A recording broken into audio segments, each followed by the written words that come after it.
Welcome back. It's the afternoon of day 27. And for those of you just catching up with this trial, here's where we're at. Both sides have rested, the prosecution and the defense. The prosecution has started their closing. I don't know if we're in the middle or not because I don't know how long they're going to go. Creighton Waters keeps lying and saying, I'm going to keep this brief, and then doesn't. It's like me saying, I'm going to be on time, and then I'm not. I get it. So we're waiting for court to come back. I don't know how far into Creighton's opening we are. Or closing argument we are. Here's the thing. The prosecution closes. They have the burden of proof. Then the defense, then the prosecution's rebuttal. Then they will charge the jury. Jury instructions normally take 30 minutes to an hour in a case like this, maybe a little bit less.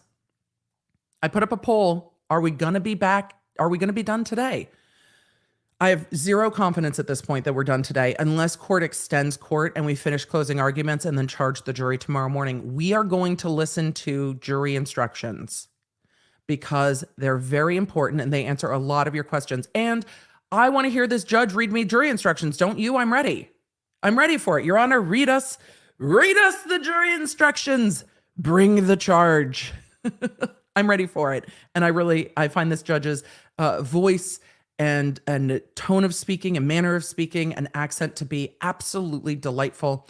I'm sure the jury really, really appreciates this judge and trusts this judge. So I'm ready for Judge Newman to just read the jury instructions. And that's where we're at. So I'm going to roll the intro. We're going to talk a little bit about what's going on, what the state has shown, what I think the state needs to show more in closing. There's a lot more I need the state to tie together. So let us roll the intro. Is it ready? No. We're professionals here. Let's roll the intro. I hope you all had a good lunch. Mine was very brief. I was doing the things. It's a very short period of time when you look at it. I'm like, oh, time blindness is real. But we've got some snacky snacks. So for all of those, well, it's not y'all. The ones that are here for the commentary, but there will be some that will inevitably pop by and be like, why is she talking? Don't worry. I will be snacking a lot this afternoon. And then I will pop in to say, Creighton, really? If we go back to the financial crimes, I'm going to scream. You're not proving the financial crimes. You're not proving the financial crimes, Creighton. All right. Let's roll the intro and then talk about this case a little bit more. We're almost there, y'all. And we're almost there. Oh, the judge is coming onto the bench. Forget an intro. Maybe we'll do the intro when we bring the jury. Oh, no. Hold on. I can't hear. I hope you can hear, but I can't hear. Give me 1 second. There we go. All right. That's much better. Ah! Professional streamers here. Professional streamers. That's what he said. He said, bring the jury. Let's bring the jury, y'all. Let's bring the jury. Hey there. I'm Emily D. Baker, the internet's go-to legal analyst, breaking down the legal side of the pop culture and entertainment stories we can't stop talking about. I'm a big fan of the cursey words. I've been a licensed attorney for over 17 years, but this is not legal advice. This is where the law nerds unite to talk about facts, not... Let's get into it. We are waiting for the jury to come back to court. Every time Poot's looking at his phone, it looks like he's asleep to me. It's a very full courtroom today. I'm not surprised. Yesterday, it got a little bit empty. I will switch feeds back and forth as is needed. I want to see how the audio is on this feed because if this stays at a wide angle, then I'll be really happy with it. Let me see how we can bump this audio a little bit because I've been really unhappy with the amount of peaking and background. Please score, Your Honor. So we'll just see how it goes. And if we need to switch, we will. All right. Hope everybody had a good lunch. Motive, means, opportunity. Guilty acts. That's the basic way to determine identity. So let's talk a little bit now about means. Yes, the tools to commit the crime. And then opportunity should be the timeline. I'm happy with that. Oh, interesting angle.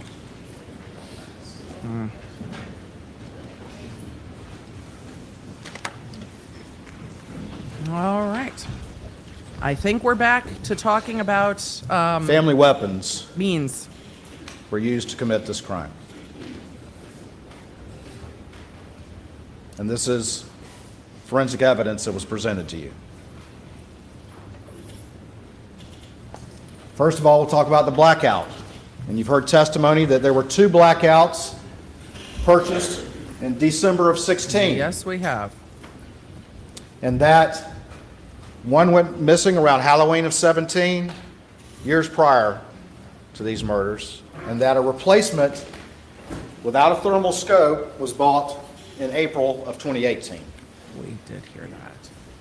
3 blackouts that the defendant purchased can only account for one of them. And it's this 3rd blackout which is the one that's at issue. You heard from Paul's friend Will Loving. And first of all, let me say this. You heard the defendant in his various statements.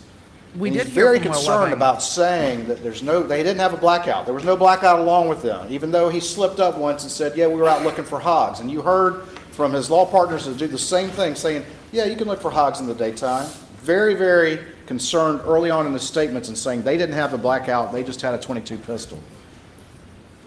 And he also said, Interesting. Eventually, That's why we he's talked like, about well, I hogs think so I much replaced it. yesterday." Well, I guess I replaced it. I'm certain I replaced it if you listen to his various statements. Very vague and fuzzy about this 3rd blackout. Distancing or Told the friends, forgetful? Paul's friends, Goes both ways. both of whom testified, but Will Loving in particular. And what did Will Loving say?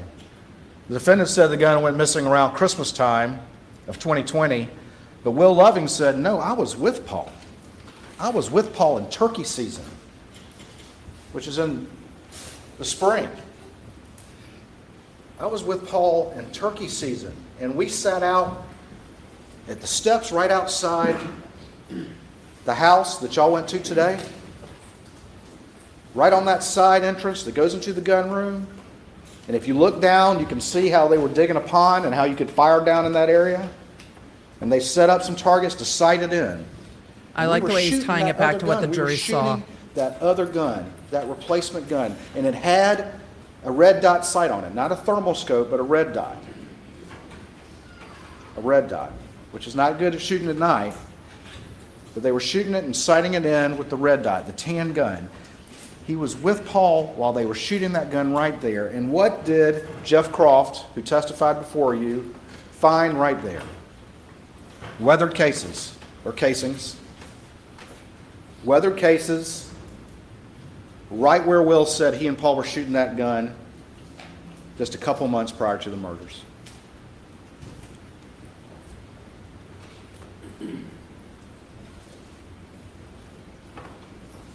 S&B 147 grain blackout rounds. And those rounds and empty boxes, and the pictures are in evidence, and the rounds are in evidence, were found all over that property. S&B 147 grain blackout. There were full clips found, there were empty boxes found, and there were also cases found, S&B 147 grain blackout rounds found across the street at their shooting house. Same ammo. 2 separate locations on the property. But what's really important, again, goes back to what Will said. I was with Paul when we shot that replacement gun right there. I like that they're focusing on what Will Right testified to. And you heard forensic scientist Paul Greer testify that the 6 cases, items 2 through 7, the 6 cases found around Maggie Oh, good pictures that aren't clip art. that killed her Yay! were loaded into, extracted, and ejected through the same firearm that fired those weathered cases right outside the door where y'all went to today and at the shooting range across the street. A family blackout killed Maggie. It was present just a couple months prior to the murders, and it's gone now. It's gone now.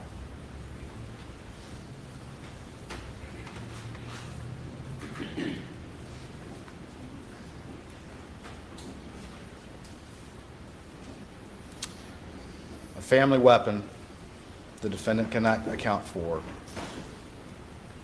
killed Maggie.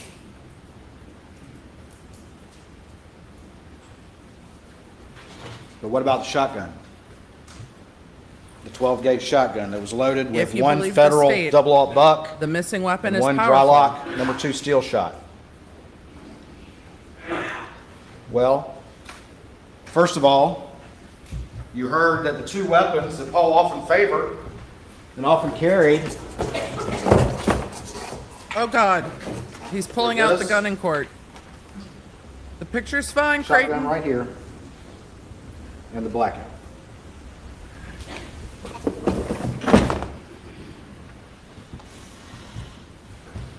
Those were his two guns, his favorite guns, aside from his deer rifle.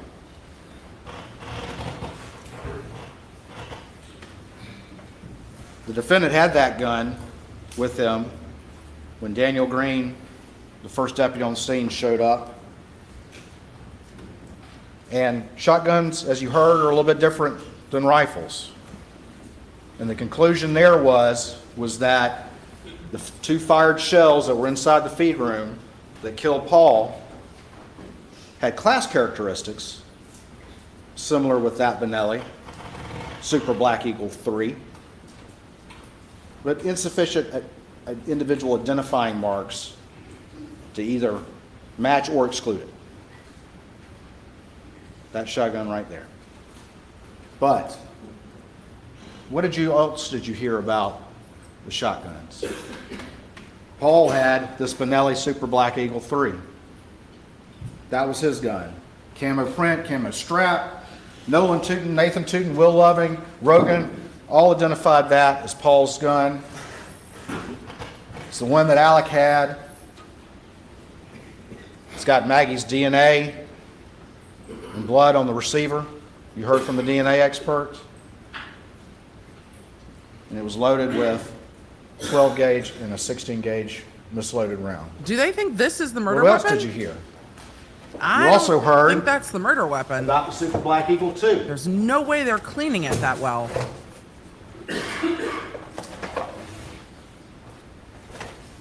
And you heard from Nolan and Nathan that this was Buster's gun. This is the Super Black Eagle 2 that had the Mojo sticker on it.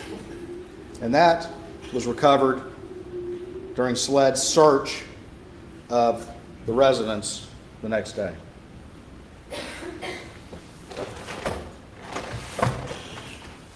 So what else did you hear? You heard from Nathan and Nolan that the defendant's favorite gun was a Super Black Eagle 1. Remember Nathan going through each one of these guns and how knowledgeable he was as to the differences between them? SLED search Moselle for every 12 gauge. No Super Black Eagle 1. Family weapons. Family weapons killed these victims. And on top of that, just like the S&B 147, well, not as much, but they're in evidence, federal double-aught buck and the Winchester dry lock steel 2-shot rounds were recovered at various locations on the property. I think his means argument is much more convincing than his motive argument. What does that mean? We talked about motive, means. The defendant had the means to commit these crimes. Opportunity? Opportunity next? I think means and opportunity are very powerful if they tie it together with the timeline.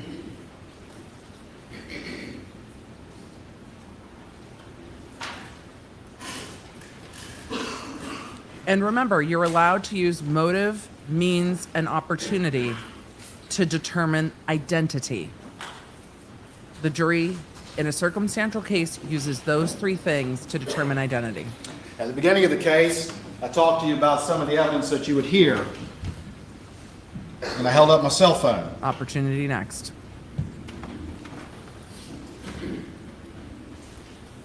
And there's been a lot of that evidence, but the last witness you heard in the state's case in chief was Peter Rudolphy, and he went through that timeline. And what does it show? We're going motive means opportunity. Opportunity to commit the crime. Oh my God. And what does this timeline Simplify show? this. These are all the information, That reference guide is the complex. various sources as of fuck. information that were in this timeline. And let's look at what it shows. First thing right here is that the defendant arrived at Moselle at 6:42. Now, I'll say one thing. You've heard a lot of testimony about what he said about times. What time he got home, what time he went to the office, how long he was at Alameda. Certainly, people can have some variability in assessing that. But he almost never was right. Almost never was right. I feel attacked.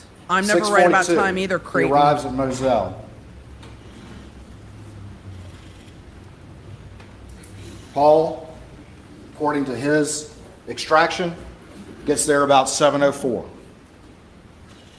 And about 7:03, we see the defendant steps registering on his phone. And then, Are we still talking about Paul? over the next I wish they had highlighted 30 minutes or Paul so, vis-a-vis we see a Alex. symmetry, general symmetry between the steps between Paul's phone and Alex's phone, as he described, walking the property. At 7:39, we I have think this is helpful. creation of the Snapchat video that had the clothes on it. The blue shirt. I like that they put the creation time, When modified that time, ultimately was class recovered, access time. and you I think saw that's the helpful. interview, it was shown to the defendant. The jury who had will have provided all his this in the clothes jury that night. room. To go through it. And at the first time, then, he started talking about changing his clothes, and we'll talk more about that later. Again, 7:55 to 8:05, we have some symmetry with the steps. The thumbnails from We the have extraction, that's Paul why it's so Murdaugh's small.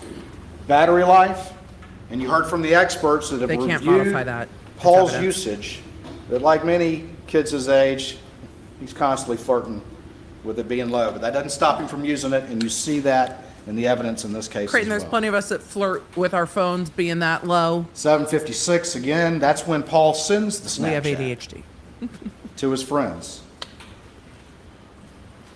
And then at 8:08, The jury will have these We see- exhibits in the jury room. Paul will leave the kennel area at 8:06, and 8:08 make his way down to the residence. Rob, I said that before I saw your chat. Yes, they won't have the PowerPoint. They will have what it's taken from. Rob and I are thinking the 8:05 to same thing at the same 8:09. time. Around that time that Paul is getting there at 8:08, that's the last step activity on Alex's phone. And it's the last step activity until 9:02, which we'll talk about in a minute. Alex's phone pretty much goes with Silent. no activity for that time period. It was silent. And also, he has no cell activity from 6:52 to 9:04, Nothing which coming is in or right out. in that time period we'll talk about in a little bit. Why would there be no cell activity, Creighton? What are the explanations for So, that? eating dinner. You heard the defendant talk about eating dinner. Paul is at that residence, if you look right here, from 8:14 down to 8:35. And again, that timeline exhibit, there's a big one and then there's the condensed one. And all of this is in there in evidence for y'all to look at.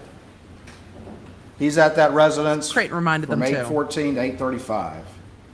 Now, the defendant, again, despite having a photographic memory, a new photographic memory about things that he told y'all that people are hearing for the first time, still can't remember specific things about Maggie's activities, as to when Maggie arrived, as to what they talked about. He can remember dropping his phone down in the console, but he can't remember things like that. He wants to remember things that help him try to explain to you why he never told the truth about maybe the most important thing he could tell law enforcement, But nothing else. but he can remember very specific details. He still gets this wrong. But she arrives at 8:17 in Moselle. They're already there. How do we know that? Because her cell phone disconnects from her Mercedes at 8:17, and that's when she starts showing steps. Then Paul, what's he doing? He's still using his phone like always. We see the battery life, but he's still sending snaps. He's receiving snaps, bless you. He's sending to his friends, all these friends right here. He's receiving these snaps all during that time from 8:17 to 8:30, continuing to communicate with his friends, using his phone like always. And then what happens? About 8:30, Maggie's phone registers some steps. And consistent with that, consistent with her and Paul going down to the kennels, riding down to the kennels, we see Paul's Murdaugh phone start showing steps. And then down here at 8:38, he's in that kennel area where those dots are. And if you look at that particular slide from 8:38 to 8:44, that's going to be the last GPS reading on Paul's phone, 8:44. You heard from Rogan. And you've heard from Rogan as it references this timeline.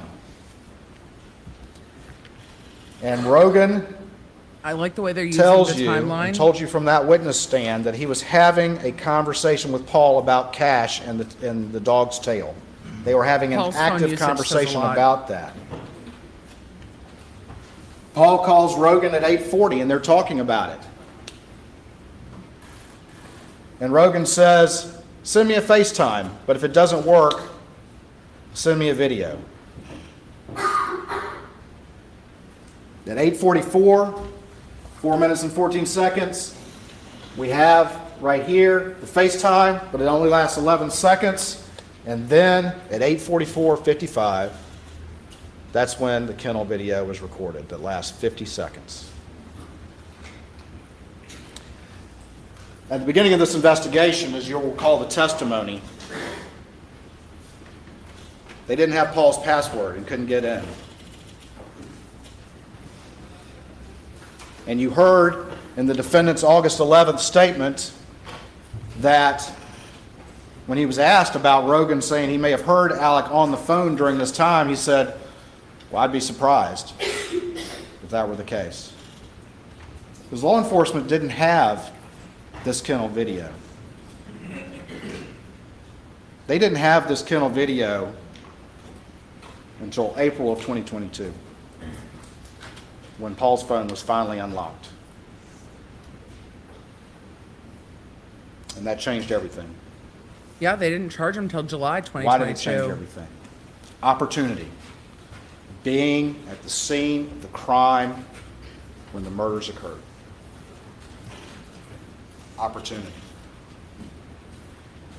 And more importantly, exposing the defendant's lies about the most important thing he could have told law enforcement. When was the last time I saw my wife and child alive? Why in the world would an innocent, reasonable father and husband lie about that? And lie about it so early? Consciousness of guilt is where this argument's going. He didn't know that was there. He didn't know that was there, I agree. And he could always say, well, Rogan must be mistaken. I'm surprised. Not if my times are right, was what he said. Rogan told you, I was expecting that video right there. That was supposed to be the next thing that happened. Send me the video, because we were worried about Cash the dog's tail. He talked about how his girlfriend was going to call a veterinarian, or she had some association with one. There was an active conversation going on right then and right there. And what's going on still? Paul's still also texting his friends. You might recall that in opening statement, the defense counsel said, oh, he was texting after that video for 10 minutes. It's not for 10 minutes. It's for barely a minute.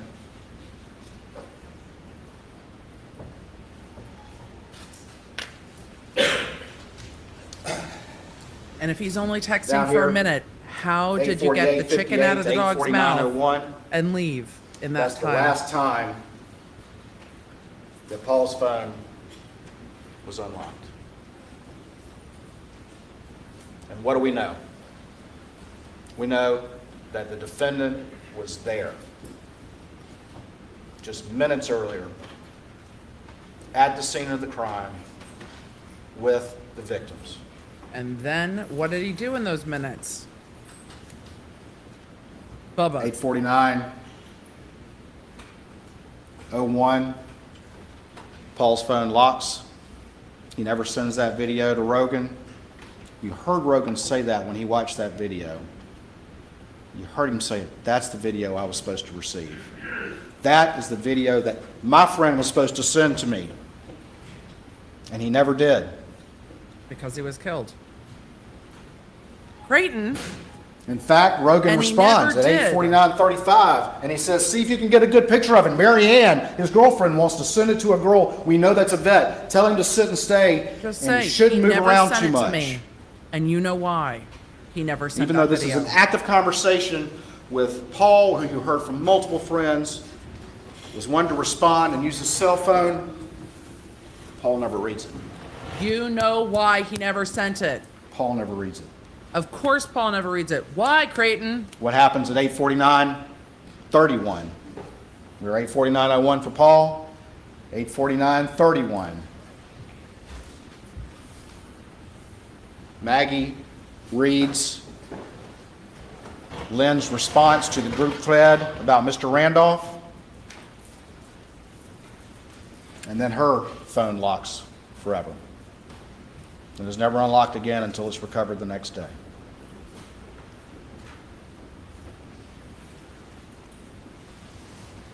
Down here. 6'8" at 110.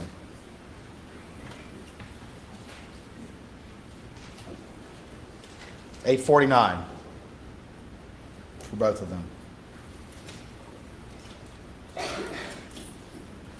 There it is. That's the timeline I wanted to look at. The defendant, after hearing multiple individuals of his family and friends and law partners get on the stand and listen to that video and say, It's him. that's him on that video, got on the stand for the first time and said, okay, I was there. He was forced into doing what he does all the time, and that's coming up with a new lie when he's confronted with evidence he can no longer deny. And the only reason he did that is because all those witnesses at that witness stand said, That's him. yeah, that's him. He's there. Why would he lie about that, ladies and gentlemen? Answer it. Answer it. Why would he even think to lie about that Unless if he he were an knows. innocent man? Unless he knows the time that they were killed. Why would he even think about that? But he got on the stand and he's told you a story, and we're going to talk more about that story in a minute. But his story was that he didn't want to go down there, and then he went down there, and he went down there really quick and got carried the chicken and went straight back, and he can't remember anything about what he talked about with Maggie. He can't remember their conversation at dinner, but he's dadgum sure about the fact that he went down there and went straight back. But even if you give him the benefit of the doubt, his story doesn't make sense. This Because timeline that kennel helps. video is 50 seconds. It's over at 8:45:45.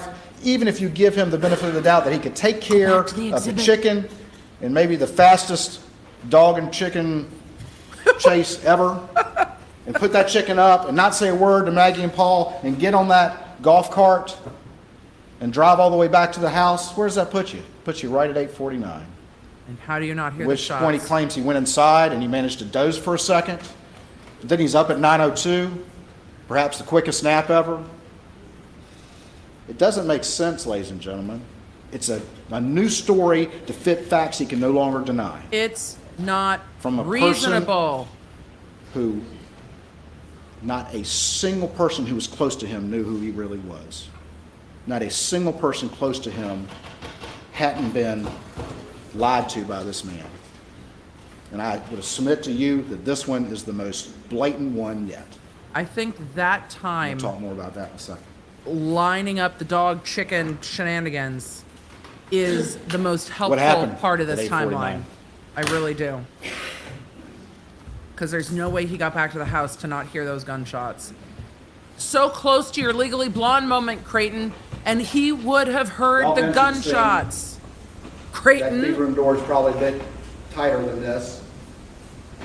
But you saw the evidence from Kenny Kinsey and all the rest of them that clearly Paul was in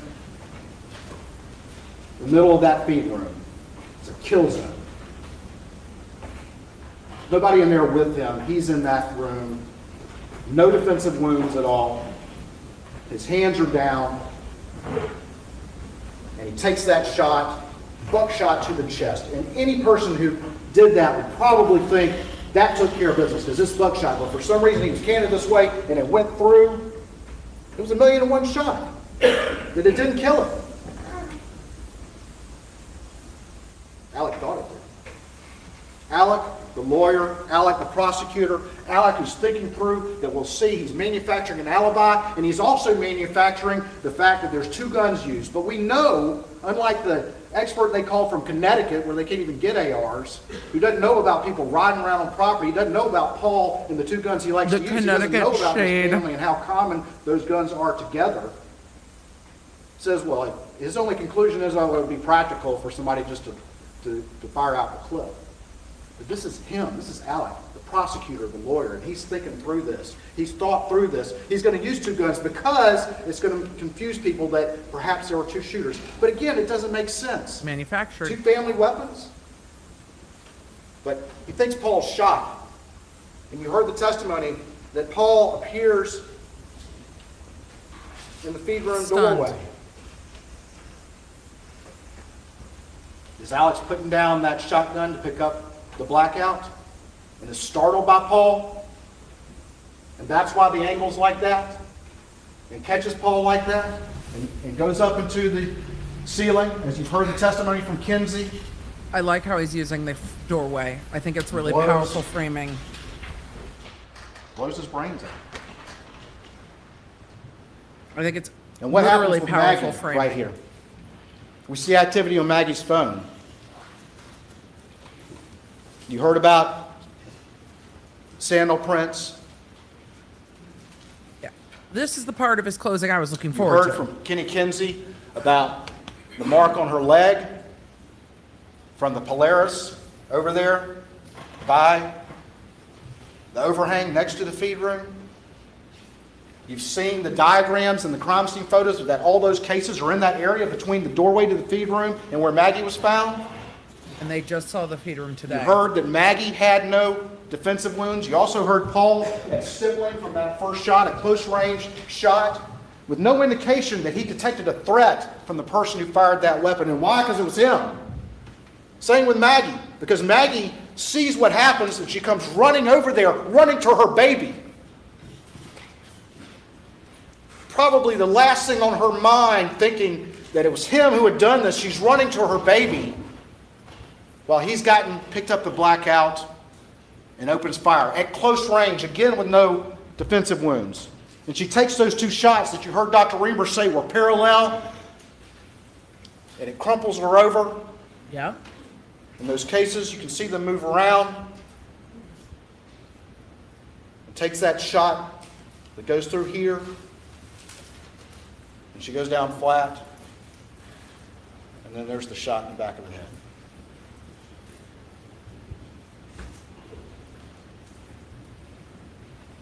Oh, Creighton, good use of pause. The after lunch part of the Malice? closing, much better than the before lunch part of the closing. Is that malice, ladies and gentlemen? He went through opportunity, Is that malice to do that? motive, Means. Is that intentional Now he's getting back harm to to murder. another with a Malice bad intent, with aforethought. an evil intent to do those things? Clearly, I submit to you. Clearly, it's malicious. Clearly, it's malicious. Notice he put down his papers. This is the part of the closing I think Creighton likes the best. I'll just submit to you, Creighton, you didn't need to do all the financial was stuff running. before lunch. To her baby.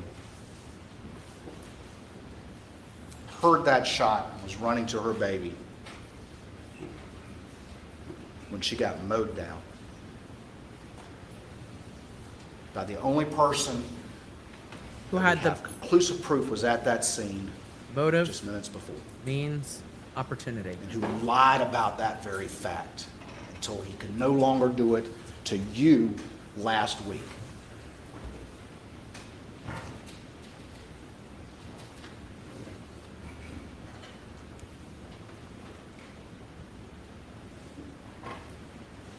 Alec told you he went down there in the golf cart. We'll talk about this a little bit, but they had their expert come up here with the 252 people and all the rest of it. Be sitting in a golf cart. But he comes up in the golf cart. But what we don't see, as I said before, is any activity on his phone until 9:02. Yeah, why is his phone so quiet? The crime occurred around 8:49 Everybody else's phone's still working. to 8:53. Down there at the feed room, State's Exhibit 516. It's just a diagram. Remember that Roger Dale Davis did about kennels and the hose there and how it wasn't put up the way he would put it up? If you're going to wash off real quick, what better place to do it? The water, the pictures of the water in States 199 and All the 190. water. They talked a lot about the water. It wouldn't take long to strip down and wash yourself off. Get in that cart and head back to the house. The Creighton, the chat's been arguing And that then for at weeks. 9:02, the defendant over there, who wouldn't even admit until forced to that he was even at the scene, all of a sudden, he is as busy as he has ever been. 9:02 to 9:06, 283 steps. 9:03, we see the system start up on the car, and that could mean that he's close by the car. Has he returned with Maggie's phone and placed it in that car? And then what do we see from 9:02 to 9:06? Remember in the Not Snapchat only is he video, the hose is not 283 wrapped steps yet. in that 4-minute period, but he Who is wrapped the making hose? calls like crazy. And I asked him, I said, what were you doing? What were you doing? And even though he has a photographic memory about things that he thinks will convince you, he could not answer what he's doing during this 4-minute period that is so illustrating of what we're talking about here. That for 4 minutes, he is not only going 283 steps,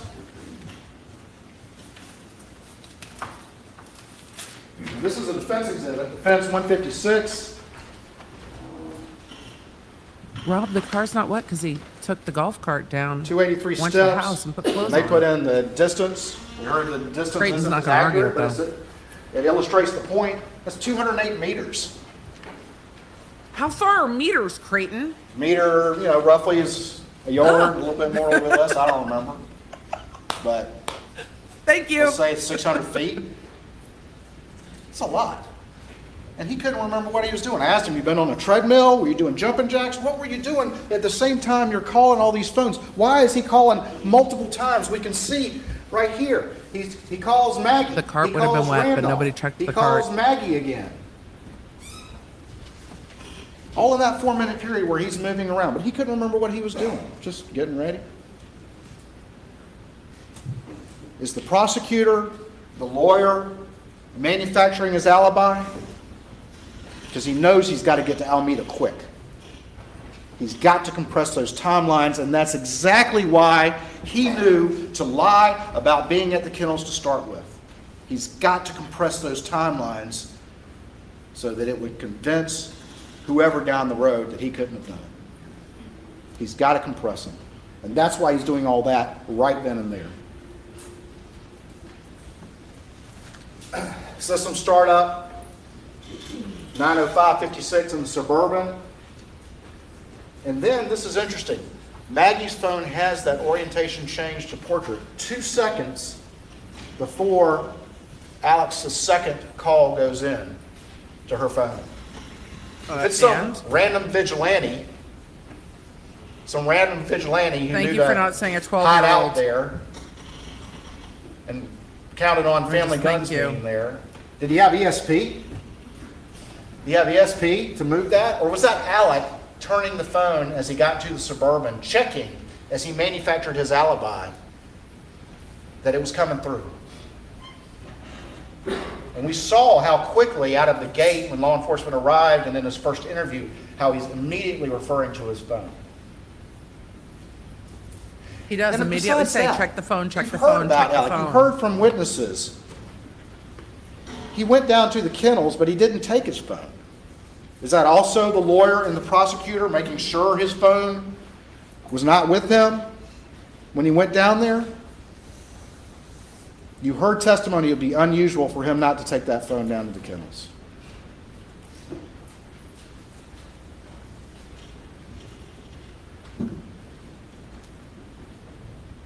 And then he gets underway.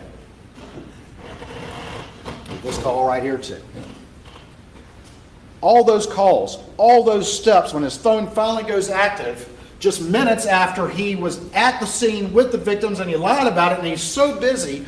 But let's take him at his word again. Why in the world, if he's calling her so much, if he's so busy Why didn't and he so go up to the concerned to call kennels? her as many times as that in a 4-minute period, why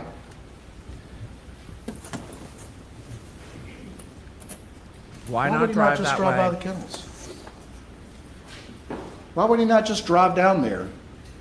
Just say, hey, Max, I'm going to Alameda. What you guys doing? Hey, Paul, you want to go? Why is he so busy and making so many calls but doesn't drive the less than a minute down there to see what they're up to? Why would he not do that? And you've heard testimony from Marion. You even heard it from the defendant's own mouth about whether or not Maggie was going to go with him to Alameda, that Alec had actually asked her to come home that night, which he denies, and said in his statement that he found out later that that was the case. But you saw the text from Blanca, and you heard from Marion that Alec wanted Maggie to come home that night to make sure of it. We did. Malice? With all of that, Who else would have known they were why there? would he not just turn and drive down there? Who else would have known they He were was just there in there? a golf cart. Why would he not drive down there? Why is he so anxious to have missed calls with her and he was just there and not drive down there? About the same general time period that he lied to until he tried to tell you what he told you from the stand last week. Why wouldn't he check on her? And why would his phone be silent? The family group chats are coming in about his dad being Right here. sick. Why wouldn't he be checking those group chats? Suburban connects to the Alex's iPhone.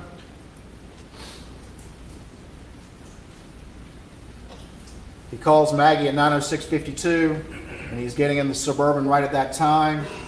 Maggie's backlight goes off from 9:07 to 9:31, and you've heard the testimony from the various experts about the backlight. And then he leaves If you talk about the phone yeeting Creighton, I don't know, Roselle Road man. at 9:07:06. All of this is fitting together. He's on the move. At 9:08:36, he's right here doing 42 miles an hour, and there's Maggie's phone location. And at 9:08:42, he's just past it. And at 9:08:58, just 20 seconds after he's almost at that location, he texts Maggie's phone and says, going to check on him, be right back. That text was unread. Now,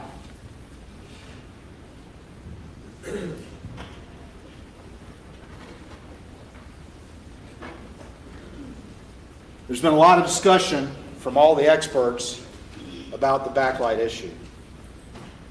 And every single one of them said that there's a lot of variables about that light coming on. Every single one of them said it's not going to record an orientation change unless that light is on. And you heard from each one of the experts about those variables and about the fact that there's no guarantee that it's going to come on or not come on. And you heard from Paul McManigal about that issue. And they cross-examined him about that and all the rest of it, but it's just a common sense determination about how iPhones work. About how they work. That raised awake feature is set for actual somebody lifting it up in the normal course. It is not set to respond necessarily to violent motion like flipping it. And every single expert testified to that. Every single one of them did. And then, besides that, you'd have to accept the fact that Alec is driving by just moments prior to that time.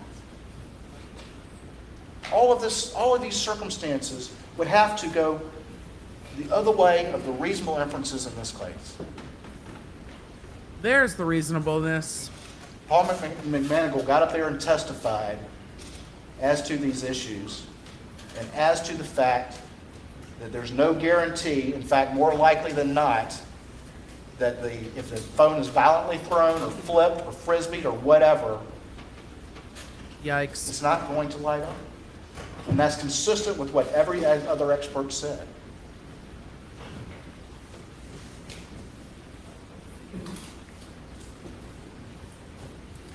(9:07 to 9:22). The defendant's on the way to Alameda, and you heard testimony from Mr. Rudofsky about this, from Agent Rudofsky. He's hitting 74 miles an hour at night on that particular route. I don't know, man. I think Alex strikes me as the kind of guy What's he in that's a hurry probably about? in a It's hurry all faster the than he time. drove to work. Why is he in a hurry? Because he knows he has to compress that timeline. I mean, And then along But the way, he's manufacturing the alibi by making these short calls. 60 seconds. He calls Chris Wilson. He calls John Marvin. Chris Wilson calls him back. He's on the phone the entire way. Does he say to any of them, hey, I can't get Maggie on the phone? Say anything like that? They're very short. He doesn't talk about much. And then we get down here at 9:20, there's a 131-second call, which means that call is over at 9:22:45, and that's also when we see the vehicle go into park.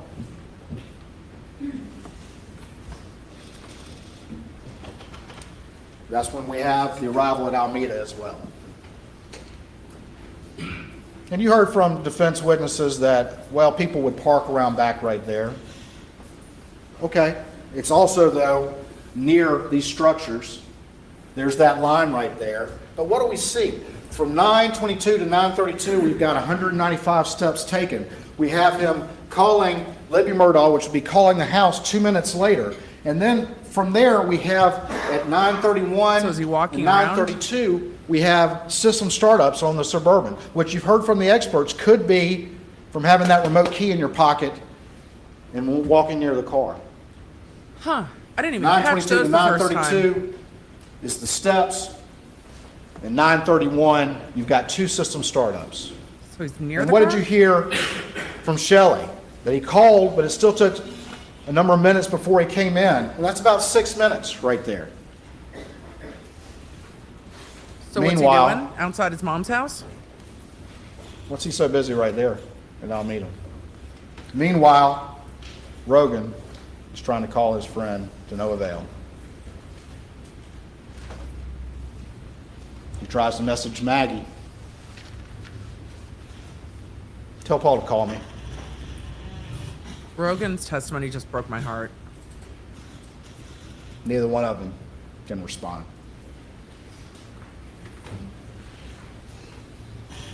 Still a busy guy at Alameda. 9:35 to 9:45, we've got 60 steps. We also got another at 9:36, around the beginning of that time period, another hit on the system startup. 9:36 to 9:41, down here. About a 5-minute period, and we've got another hit. Nobody ever checked the smokehouse. And then at 9:43:05, the Suburban moves out of park. He's not there very long. And he's moving around a lot, and he's sitting off that car while he's at Alameda. What's he doing to set off the car is a good question. I didn't He catch told that law during the enforcement testimony multiple earlier. stories Ever, not about once. his trip there. Not once. You heard Miss Shelley Smith talk about that. You heard her talk about him trying to tell her how long he had been there. He says he was just trying to tell her the truth, but that's not how she felt. And Blanca didn't feel the same way when he tried to talk to her about what he was wearing that night. Facts. Both of these being people that's worked for that family for a long time. But he's a busy guy during all of this. They didn't feel like they were being told the truth. They felt like they were being Leaving told Alameda, Alex's we have truth. the pause. 9:44, and no seconds to 9:44 and 54 seconds. And that's during the time period that Alec calls that phone of Maggie's again. This is the time period where he remembered, because I asked him on cross, and he remembered very specifically about his phone falling down in the console and that whole story. Is that true, ladies and gentlemen? Or is he coming up with some details on the fly when he can't remember more important things, like what was the last conversation you had with your wife and child when you jetted down to the kennels and back? What did y'all talk about at dinner? What were you doing from 9:02 to 9:06? Those are questions he doesn't want to answer. Why wasn't your phone receiving any data when your dad is in the hospital? But would a reasonable person remember those things? Everybody else's phone Would had they not data. replay in their mind every day Why the are last you- conversations that they had? Creighton, why are you on the floor again? Why would he remember that console story? Because he lies convincingly and easily, and he can do it at the drop of the hat. And you've heard testimony about that. I know. He's been doing it to all the people who trust him for years. I know the timeline's down there, Creighton, but And he did it to y'all. He's manufacturing an alibi. Creighton, He's smart. your knees are better than mine. He's a good lawyer. His family has a history of prosecution. He understands these issues. That's why this case is a case that had to be figured out this particular way, because he knows what to do to try to prevent evidence from being gathered. And if you To get away with listen to his murder, statements again Creighton? and listen to the questions he asks, he's asking questions like that. He's trying to figure out, what do the police have? What do they know? He's a prosecutor trying to manufacture his alibi, and we see this again. Trying to manufacture how to He get away calls with Paul, murder. Creighton, is he that what sends you're a saying? text, "Call me, babe." Of course, none of that's read or responded to. And then, in 9:52:15, he calls Chris Wilson, "Call me if you up. Call me if you up." And Chris calls back, and they chat for about 2 minutes, including the connection time. 2 minutes. And what does Chris Wilson say? Well, he says it was a normal conversation. Well, of course it is with this guy. He's convincing.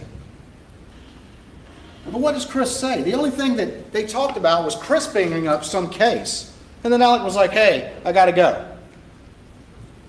I'm at Alameda." Did Alex say, "Hey, I'm trying to get home. I can't get Maggie on the phone. I've called her like 6 times. Paul won't answer either"? Did Alex say, he said, call me if you up. Did Chris say that Alex said, I got to ask you a question or let's talk about this? No, Chris brought up some case and it was mundane. It was mundane. It's manufacturing an alibi. He's calling anybody who will answer the phone for these short conversations, and it's one of the first things out of his mouth in the first interview. Look at my phone. I called this person, I called this person, I called this person, I called this person. He's manufacturing this alibi. Also, throughout all of this relevant time period, you see from the Dillon Hightower extraction, you'll see that over and over again, all these call logs that are deleted from the extraction. They're deleted, which occurred on June 10th. If you're manufacturing, why would you delete What's up them with though, that? Creighton? Yeah, what is up with that? Don't ask questions you don't have answers to, though. On the way back, What is up with that? Wait, no, Creighton, go back. You can't just ask a question. Is he manufacturing an alibi? Exhibits 141 and 142. Or is he deleting things? Or both? Rolling pretty heavy at 75 to get there. And I'm sure the defense will point out that 80 miles an hour was a peak. Still running pretty good there. What's he in a hurry about in the dark? He's running pretty good there. Doing 80 miles an hour. At 9:51:42, rolling 80 when he texts Chris, call me if you're up. His peak speed when he's texting me. 10:01, he arrives at Alameda, and this is going to be important. Rogan, of course, is trying to call Paul, and he texts Paul, yo, which is unread, but hits Paul's phone. And then he gets to, says Alameda, sorry about that, that's obviously back at Moselle. He gets there, he's shifting in and out of park from 2200, which is 10 o'clock, to 10:01:43. He's calling Maggie at 10:03:58. And then at 10:05:06, he leaves for the kennels. At 10:05:57, he arrives at the kennels about a minute later. Make it a minute in a Suburban. How long is it going to take in a golf cart?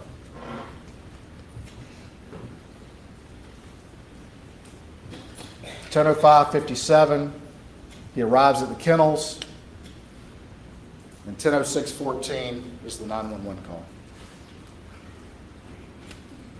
Now there's a lot of back and forth with him about that. 17 seconds. But in his statements, with what he told his law partners, that he went in great detail over about his activities that night, including lying to them about ever going to the kennels.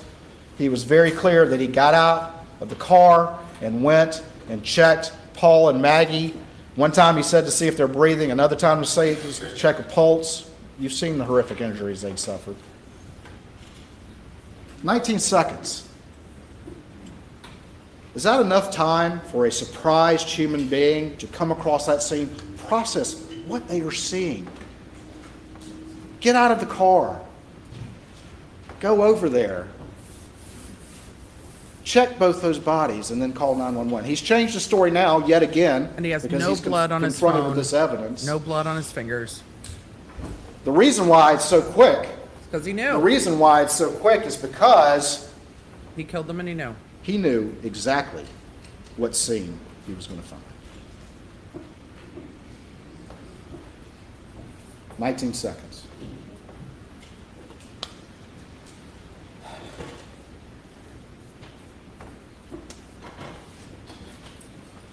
During that 911 call, and you can hear it on the 911 call, he leaves for the residence from 10:11 to 10:14, and you can see the map points on there.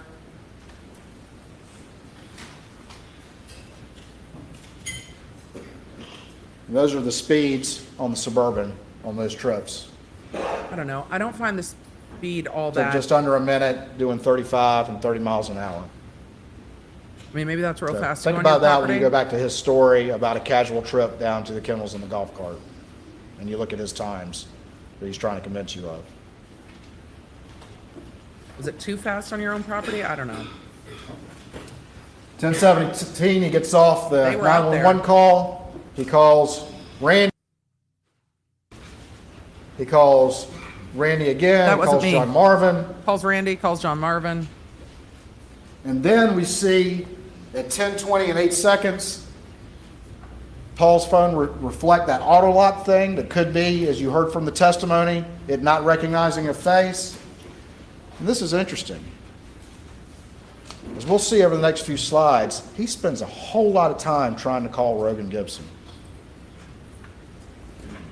I wonder how they're He going to told argue you, this. oh, well, he's a good boy who lives down the street, who lives close by. He's calling Rogan Because he knew. before he calls many of his family. Before he calls Buster. Calling Rogan multiple times. And those texts would have come in on Paul's phone. What's he so concerned about? He said he turned Paul over and his cell phone popped out. Is he worried about what Rogan heard? Is that what the argument This is a is? sealed exhibit. I'm not going to name it. Popped out. The phone. The photo of the cell Manufacturing phone. an alibi, concerned about the evidence, Wanted to see who was calling Paul. worried about what Rogan may have known or may have heard. Couldn't get into Paul's phone. I'll put it down. Can I have this back, please?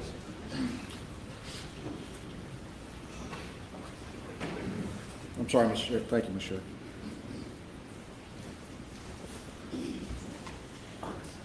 There, 10:24. iMessages, call me, 10:25. I like how they highlighted when law 10:29, enforcement 10:25, shows up. first deputy's on scene. The deputy he tells. 10:29, calling who touched Randy. them. 10:30, Rogan again. And then finally at 10:34 is when Paul's phone powers off.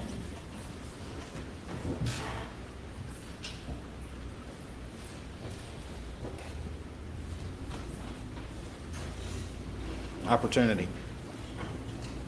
I think their opportunity argument Motive. is better than their motive argument. Means Means is better than their motive argument. and opportunity. Opportunity's their best argument. And they should have focused on that the most in this case. Guilty conscience.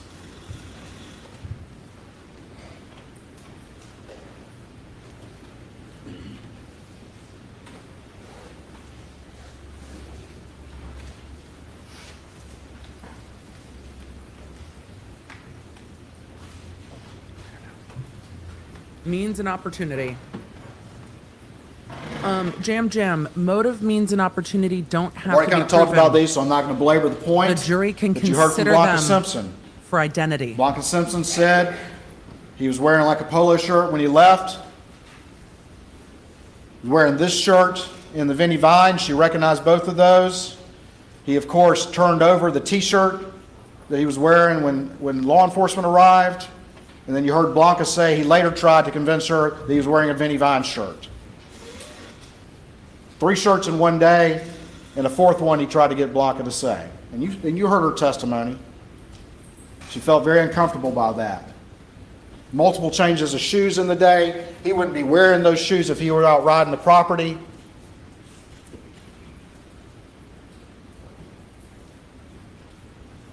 I've already mentioned the text from Maggie that Alec wants me to come home, but he can't even be clear about that point because that doesn't fit with his narrative. Marion Proctor says the same thing, but he can't admit that because that doesn't fit with his narrative. She was surprised that Maggie didn't go along to Alameda. And then she said, Alec made an interesting comment, one of many, some of which came from that stand that we'll talk about in a little bit. Whoever did this thought about it for a really long time. Why would he say that? Why is he smirking? Because he told you that it was just random vigilantes from the boat case, of which there is no evidence whatsoever that you've seen in this record. Trials depend on evidence. There has to be evidence Yep. to make a decision. And his claims trying to manufacture something about the Bape case, there's been no evidence whatsoever of any specific other individual. There has to be evidence to consider, not just mere allegations that have no basis in any sort of evidence. Whoever did this thought about it for a really long time. I think if you think about the defendant's statements and some of the things he says, Whoever did a lot this? of times he says things in one context, but he means them in another. Confession of guilt in the He third says party? things like- In the third person? Whoever did this to Paul? I hurt the ones I love the most.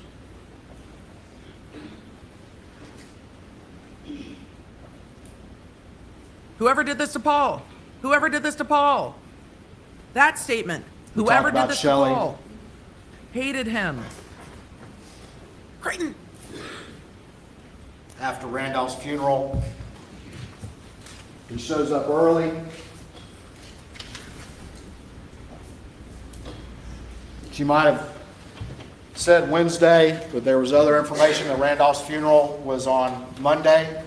But anyway, shows up with something blue, shows up early, wants to come in, goes and moves some vehicles. And then there's that raincoat. Huge raincoat. She calls it a tarp, but it's a huge raincoat. And it's got a ton of GSR on the inside. And it's found in a closet upstairs.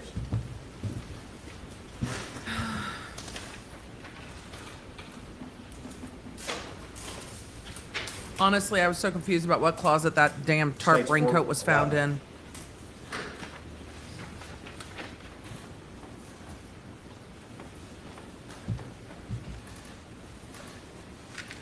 He was a busy guy at Alameda, as we just saw. Was moving around, kept hitting off of his Suburban. And then, of course, as you heard, he was with family for the next few days. After the funeral, he's back. And it was weird enough and interesting enough that This Shelley said testimony something was about so it. confusing. I'm also saying I hope he breaks it down. that in her experience, it was unusual for him to come that way. That's, wait, the 6:30 in the morning one though. That was so confusing to me. Then we have the defendant. And his many statements. Yep, they're going to use his words against him. They're going to use all of his words against him. Went through a lot with the defendant, who told you that the reason why he was telling you this new story was because he was paranoid because he had a bag of pills in his pocket, because he had a distrust of SLED, because David Owen asked him about his relationship with Maggie.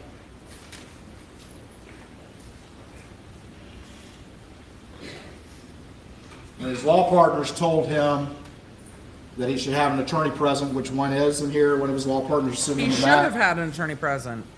Yep. Should make you feel more comfortable, not less. I hate to have to do this. I understand. Yeah. I totally Yeah. understand. Yeah. So you don't have any problem Yeah. with it. I asked him repeatedly, is this the point where you decided to lie? At which point did you decide to lie? Creighton, you asked I him hate to too have to do much. this. I understand. I'm going to do that twice. We're professionals here. Or was it this point, when he first says, I was at the house? Oh, Creighton, he just lies like I breathing. was at the house. Or was this the point?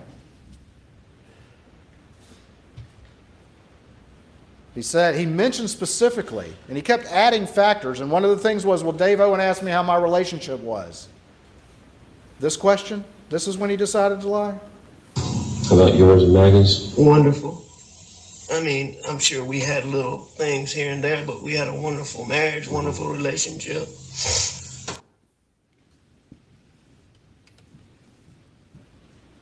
But he digs in on the point. What did you do today? Were you at the office or? No, I was home. I came home. Paul and I messed around. I was up at the house. laid down, took a nap on the couch, probably, I don't know, 25, 30 minutes. I got up, I called Maggie, didn't get an answer, and I left to go to my mom's. She had said,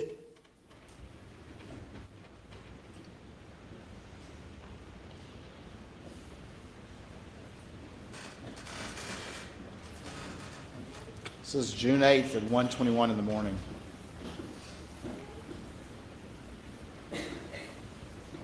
And he's admitted to you that he's lying right there. Look how easily he did it. About such a crucial thing.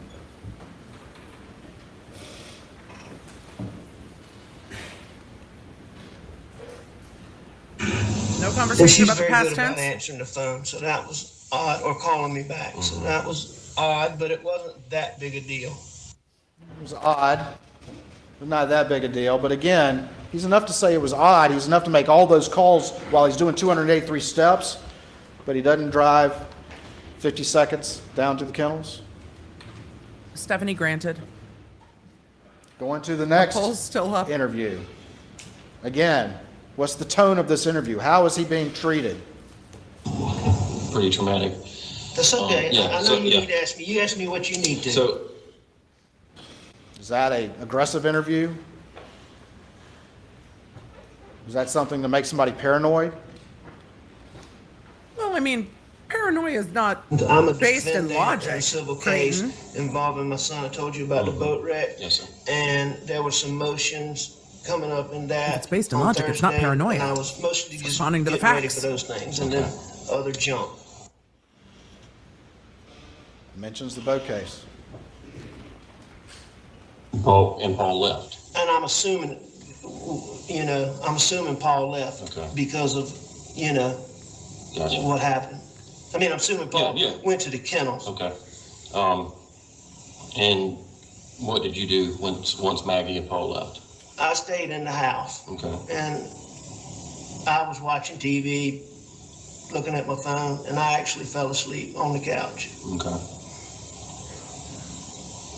And what time did you? I What don't time know did you wake up? exactly what time I woke up, but when y'all get my phone, I think one of the first things I did when I got up was call Maggie because I was going to my mom's. And I know I texted her because I checked my phone. And what time did we say the text was, Jim? It's like 9:06. I didn't see it. Yeah, I got it written down from the other I showed night. you the other Yes, night, yes, didn't I? yes, sir. I got it. So, I texted her, so I called her just before that. And, I mean, she didn't answer at that point. And I left to go to my mom's.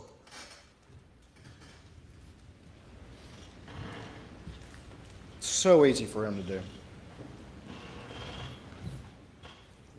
And you said you laid down and took a little nap, and when you got up, Maggie and Paul was gone, or did they leave when you laid down? Or before you laid down? I believe that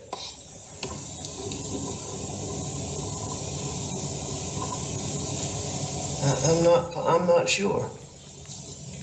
But they weren't there when you woke up around the 9 o'clock mark or so. When The you jury told hasn't Paul seen this Maggie video for a to few let her know weeks. you was on your way. No, nobody was We've in that seen it more house recently than them. when I left. That's why he's going back to it. Adding more detail, it's just lies. Watch how he responds to this one. Watch what his head does. See if you observe that yourself when he's over there looking you in your eyes and trying to convince you of something. Trying to narrow Talking down about their the last demeanor. time that And his body language. you saw Paul and Maggie's when y'all were eating supper. Yes, sir. Yes, sir. Last time you saw him is when you were eating supper. When Paul's phone came out, did you just pick it up and put it on, place it back down on him, or?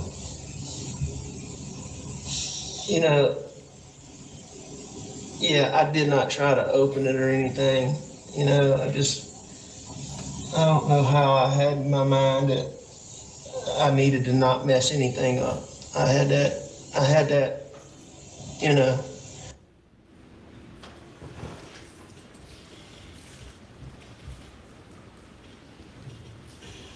Going to the third interview. Pointing out the August head 11th. bobbing was interesting. And after dinner, Maggie and Paul went to the kennels, or? You know, I don't know exactly how that went. I stayed on the couch and I dozed off. Video on Paul's phone of you and him on the farm that night. And you were in khaki pants and a dress shirt.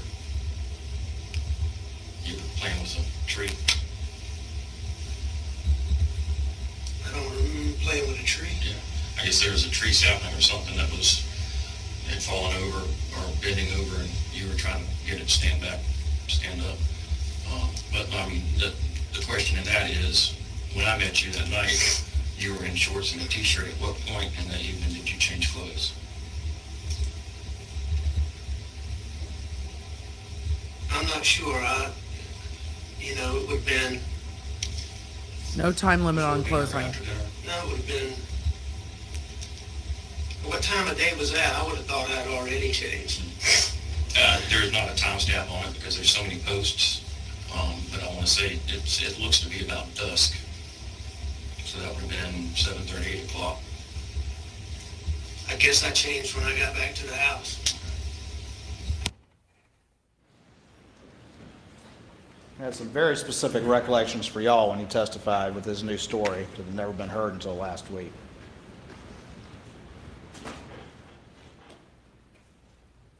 Did he and I? No, but Rogan Gibson told me about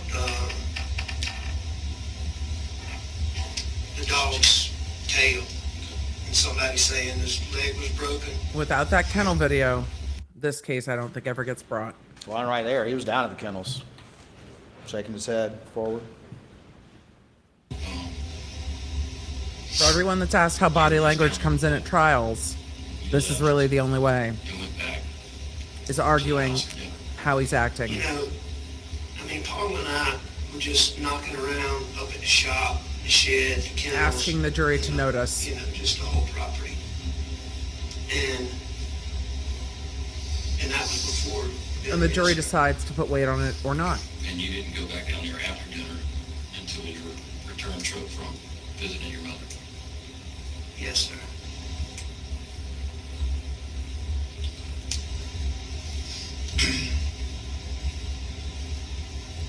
I've got information that Paul was on the phone and Maggie was heard in the background and you were heard in the background. And that was prior to 9 p.m. I heard Rogan Gibson ask me if I was up there, and he said he thought it was me. And you told him no. Was it you?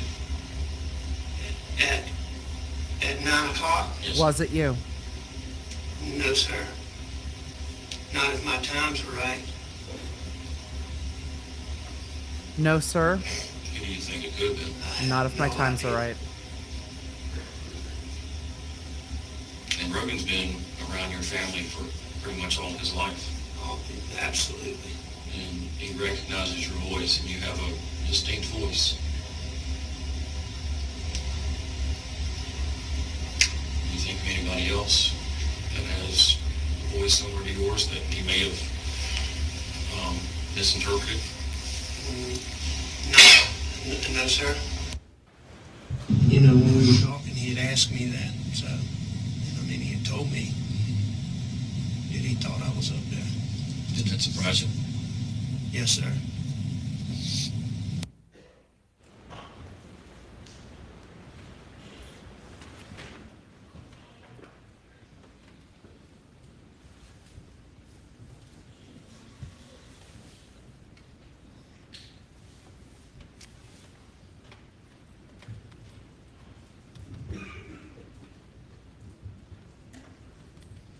Remember, that interview is before police had the kennel video. They had the Come back. Snapchat video, not the kennel video. I want to talk a little bit about the crime scene. That interview was in August. What it indicates. I want to advise everyone there will likely be sealed exhibits. I don't need the ammo quite yet. I'll let you know, sure. You guys went out to the scene today. And I you saw appreciate the camera how it looks operators in now. this case. They've been very Take a good look good. at those trees and where they were back in the day of the incident. I'll put this up on the ammo in a second. The camera operators have been very conscientious. And you can see the proximity of the kennels to that residence back on June 7th, 2021. Can I have the ammo, please? Y'all, we're gonna end the poll because now y'all want to change votes because it's 3:45 in the east. So we're gonna end it and we'll repoll. Because there's no way we're done today. Thanks, Miguelina. I saw everybody wanting to change their votes. So there's no way we're done today. I don't even know if we'll finish the state's first close today. I hope that we do. I mean, another hour.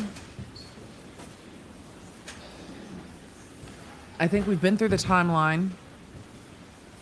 They're going through the crime scene. I think another hour should wrap Creighton up, and then you just start with the defense in the morning, and then you do Creighton's rebuttal, and then jury instructions.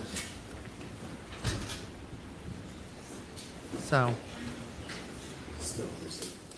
I think that's where we're at. There's not any images in the PowerPoint that are understood, but I do have these right here. Debbie C in the All chat right, said Dr. Reamer. forwarded Heard my mail deep in the weeds. From Dr. Reamer, you heard from Kenny Kinsey, and you heard from the defense experts. So, do I have the computer back? I like that. I appreciate that Creighton doesn't get frantic when he's waiting on tech. He just takes his time. Lisa said, did they allow cameras at the crime scene? They did, and we can watch Paul, that afterwards. That's up on First the blast to the chest, interwebs now. stippling, arms Without the jury, down, but it's up now. not fatal for a buckshot blast to the chest. This is where there was some dispute from the defense experts. The second injury went into the left shoulder, into the cheek, with an exit wound on the top of the head, I just don't with want this instantly internet to fatal storm and terminal tonight. collapse. Dr. Reamer's done 5,500 autopsies. She does an independent autopsy.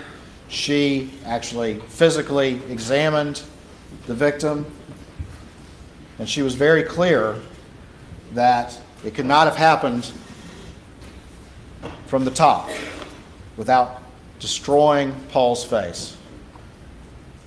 And I could show the image again. I'm reluctant to because Please I know y'all have don't. seen it enough. They've seen it I'm enough. allowing y'all to recall that his face was intact. Yep, they know.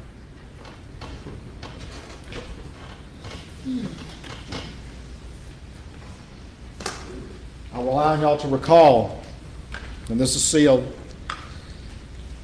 all the evidence up top here, at the top of the door. I will rely on y'all to recall Kenny Kinsey's testimony that buckshot don't reverse course, that the kinetics energy is going in one direction.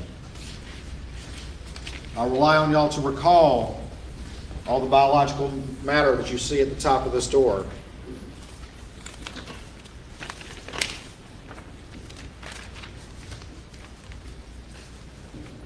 Ippy Fluffy. No, we don't need visas. All law nerds are welcome. Recall, We just live here in our own little law nerd world. looking at states 339, which is the wadding from the shot to kill Paul. Because if you recall, the wadding from the chest shot was found still in his chest right here. This is the wadding on the ground from the shot to his head. And if one of the things that you recall from Dr. Reamer's testimony in looking at Paul's face was the abrasions around that cheek wound that came from the wadding as it entered there.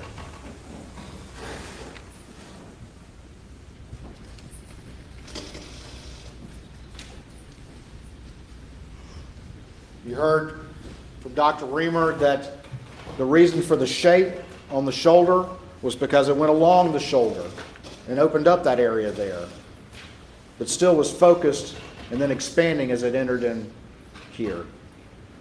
But she also testified that if it was here, that force would not have left his face intact.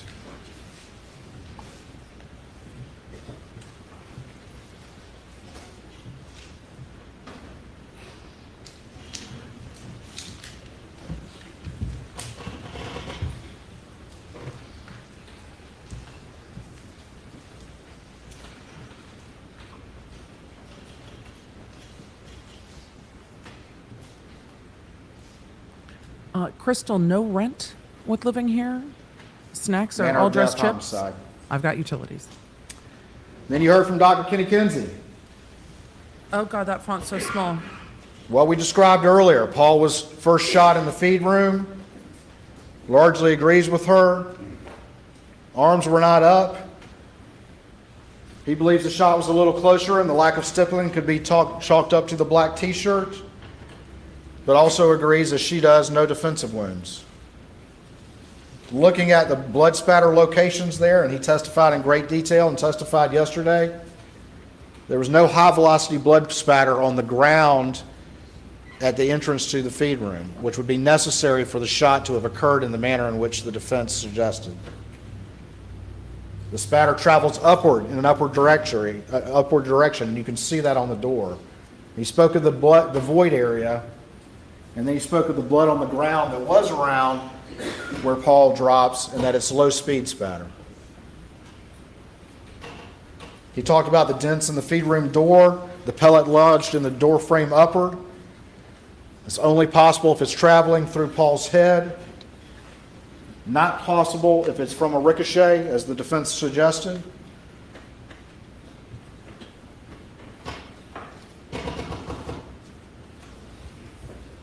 And steel is much less malleable than lead.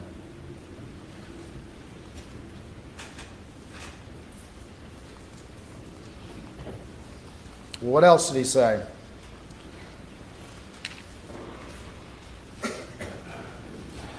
Dr. Kinsey said that he, I think 36 times that he's observed contact wounds to the head with a shotgun, including one that happened in front of him, actually observed it. And he also said that any sort of contact wound like that of trauma would have destroyed the head and destroyed the face. Kenny Kinsey has been through. And he was clear about that. He's actually seen them. And I think what you see with the defense experts is they're coming to you with absolutes to try to make you consider that there's the possibility that a crime scene can definitively establish whether there's one or two shooters or whether or not they're of a certain height. And that's just not how it works. And you heard that from Dr. Kinsey. That's not how it works. Not how it worked in this scene. It's a red herring, ladies and gentlemen. It's a red herring. You've seen the testimony from Kenny Kinsey. He returned to talk about these issues.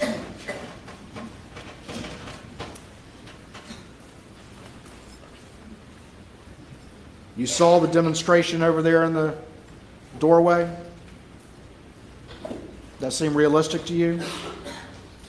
Or is Kenny Kinsey's explanation consistent with the evidence, consistent with his experience, consistent with Dr. Reamer's 5,500 autopsies who actually observed the victims, consistent with the blood spatter, the lack of high velocity on the floor, but the existence of high velocity on the top, and the low velocity blood splatter on the floor? What's consistent with the evidence? Maggie. Again, no defensive wounds. The first two shots to her abdomen and her leg on a parallel path and likely in close succession. Stippling Close range, the mark on the back of her leg, running to her baby, didn't see it coming. Bends over, maybe on her hands and knees in pain. You saw me demonstrate that with both Dr. Reamer and Kenny Kinsey. Oh, yeah, we remember. And that's when she suffers that third rifle injury. And you heard their expert come in and say, no, it had to be going this way instead of this way. Going up with that graze, hitting her breast and into her head here. And that Dr. actually Reamer made more sense actually performed the autopsy physically. to me. She looked Those at last the two hole. She going described down the hole. She talked made about the sense to me. injury coming up into the head. And she showed you that. And she took issue with this idea that you can look at skin tags and that sort of thing and come to any conclusion about directionality. But what she told you is, I looked at this wound. I saw the hole as it went up into the brain. This was an entrance wound up into the head.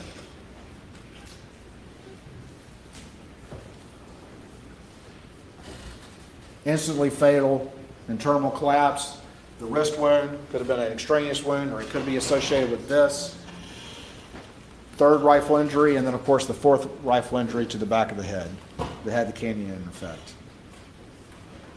Would have been instantly fatal, except for the fact that this one, there has to be some clearance for that third shot to come up. Again, manner of death is homicide.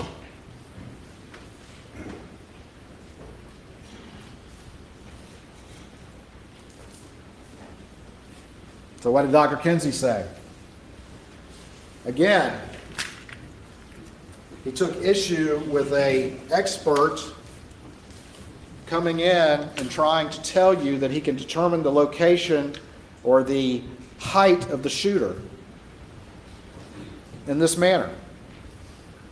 He told you the cardboard, that cannot be relied upon. And while he did agree with the angle on the doghouse, he showed you how changing the aspect of the shooter could easily fit with Alec. And that it is too far and way out over its skis to try to assert that you can determine from such information that the shooter had to be 5'2". That's not what you can do. Dr. Kinsey is a crime scene analyst. How many crime scenes did he say he'd done? Hundreds of homicides, He said thousands of pieces of 800 evidence, death scenes. real world stuff. That's what he comes and talks about. And you simply can't make those determinations in a real world environment to come in here and try to tell you that from that sort of thing the shooter had to be a particular height. You just can't do it. He actually said there were too Can't many do it. factors to determine. I submit to you that Dr. Kinsey knows what he's talking about, and Dr. Kinsey has the years of experience in real-world applications of crime scenes to make those judgments. And I also submit to you that Dr. Kinsey isn't going to get out over his skis and try to make assertions to you in absolutes. The guy with the 5'2" people refused to even concede the possibility of variables. But Dr. Kinsey knows that that's how reality works, and he's not going to get out of over his skis and try to tell you something that simply cannot be supported by the evidence. And that's what the defense expert did.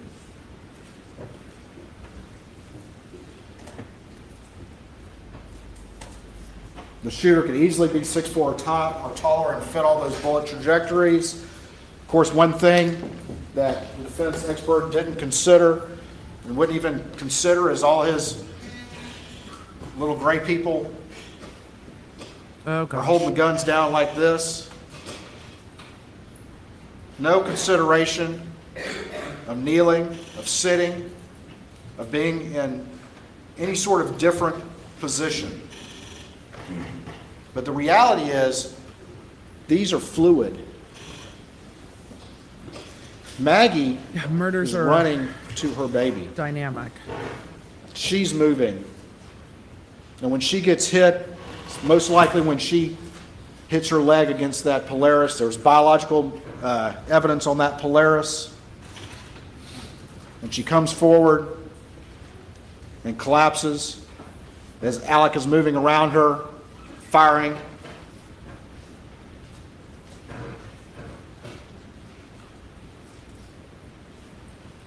They never test the biological material on the Polaris. No, they didn't. They had that expert come in yesterday, and I've kind of mentioned this, but I'll mention it again, who came in, was it yesterday, the day before? Even I've lost track of time at this point. Well, But- sir, Tried to get out over his skis again and We've all testify to you lost track of time. that it had to be two shooters because there were two guns. And why would you not just use the blackout? Is that opinion helpful or makes sense? Knowing what you know about this case and knowing what you know about the firearms of this particular house And this knowing defendant. what you know about Alec Murdaugh, as you look at the rest of this evidence and what he's trying to manufacture to confuse these issues. Kenny Kinsey told you that it's just as likely that it could be one shooter, and sorry, where's the for the chat asking, what does get out over your skis mean? It means putting the cart before the horse, getting too far ahead of yourself. I don't know why that's and although this is not the to term, scale, but getting ahead of yourself, got going the too feed far, room right here. going too far out. Polaris is right here. You normally In the fall. cases, while they can't be relied upon as specific location, they still are, can be illustrating Could be water general skis area. or and snow they're skis. all in that area, moving from here to here. Any kind of ski works.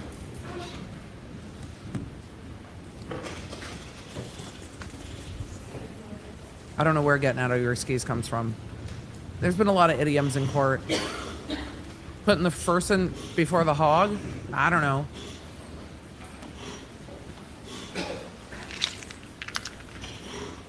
Red herring is a distracting argument. I don't know where that idiom comes from either. Don't understand it. Nobody's talked about shit you up yet, though, so we've got GSR on the defendant's hand and the that idiom seatbelt. is missing. Ladies Creighton and gentlemen, paused. We're going to take a 15-minute break. Creighton We'll go to the paused jury too room. long. We cannot discuss the case.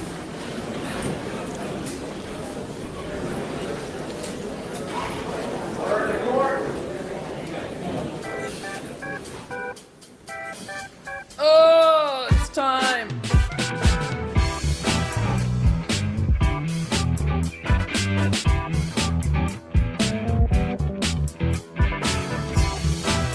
Stretch break.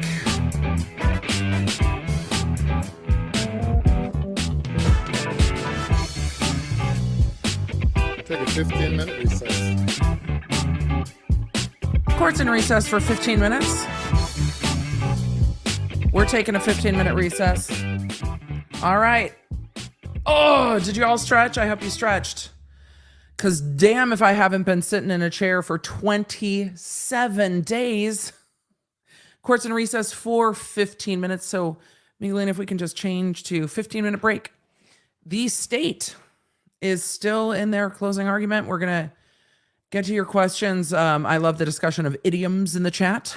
So I appreciate that. We needed to stretch. It looks like we're going to be here tomorrow. We're just going to fucking be here tomorrow. We're just going to be here tomorrow. We're going to be here tomorrow. We're here tomorrow. Chat, get your notes ready for work. We're here tomorrow. We're still in jury service tomorrow. Because I don't think the state's going to be done with their first part of their closing today. Some people call it their open close. When I try to do that, I get confused. So I think the state's not going to be done with the first part of their closing today. It's 4:00. It's 4:00 on the East. I don't think we're going to be done. And even if they do finish after a 15-minute break, it's going to be what? Emily, 4:15. That gives 45 minutes for him to wrap it up. I just think. Has it ever taken me 2 days to do my closing? No. Though I have done trials that have lasted a little over a month. 6 weeks is a long time, and it's a lot of evidence.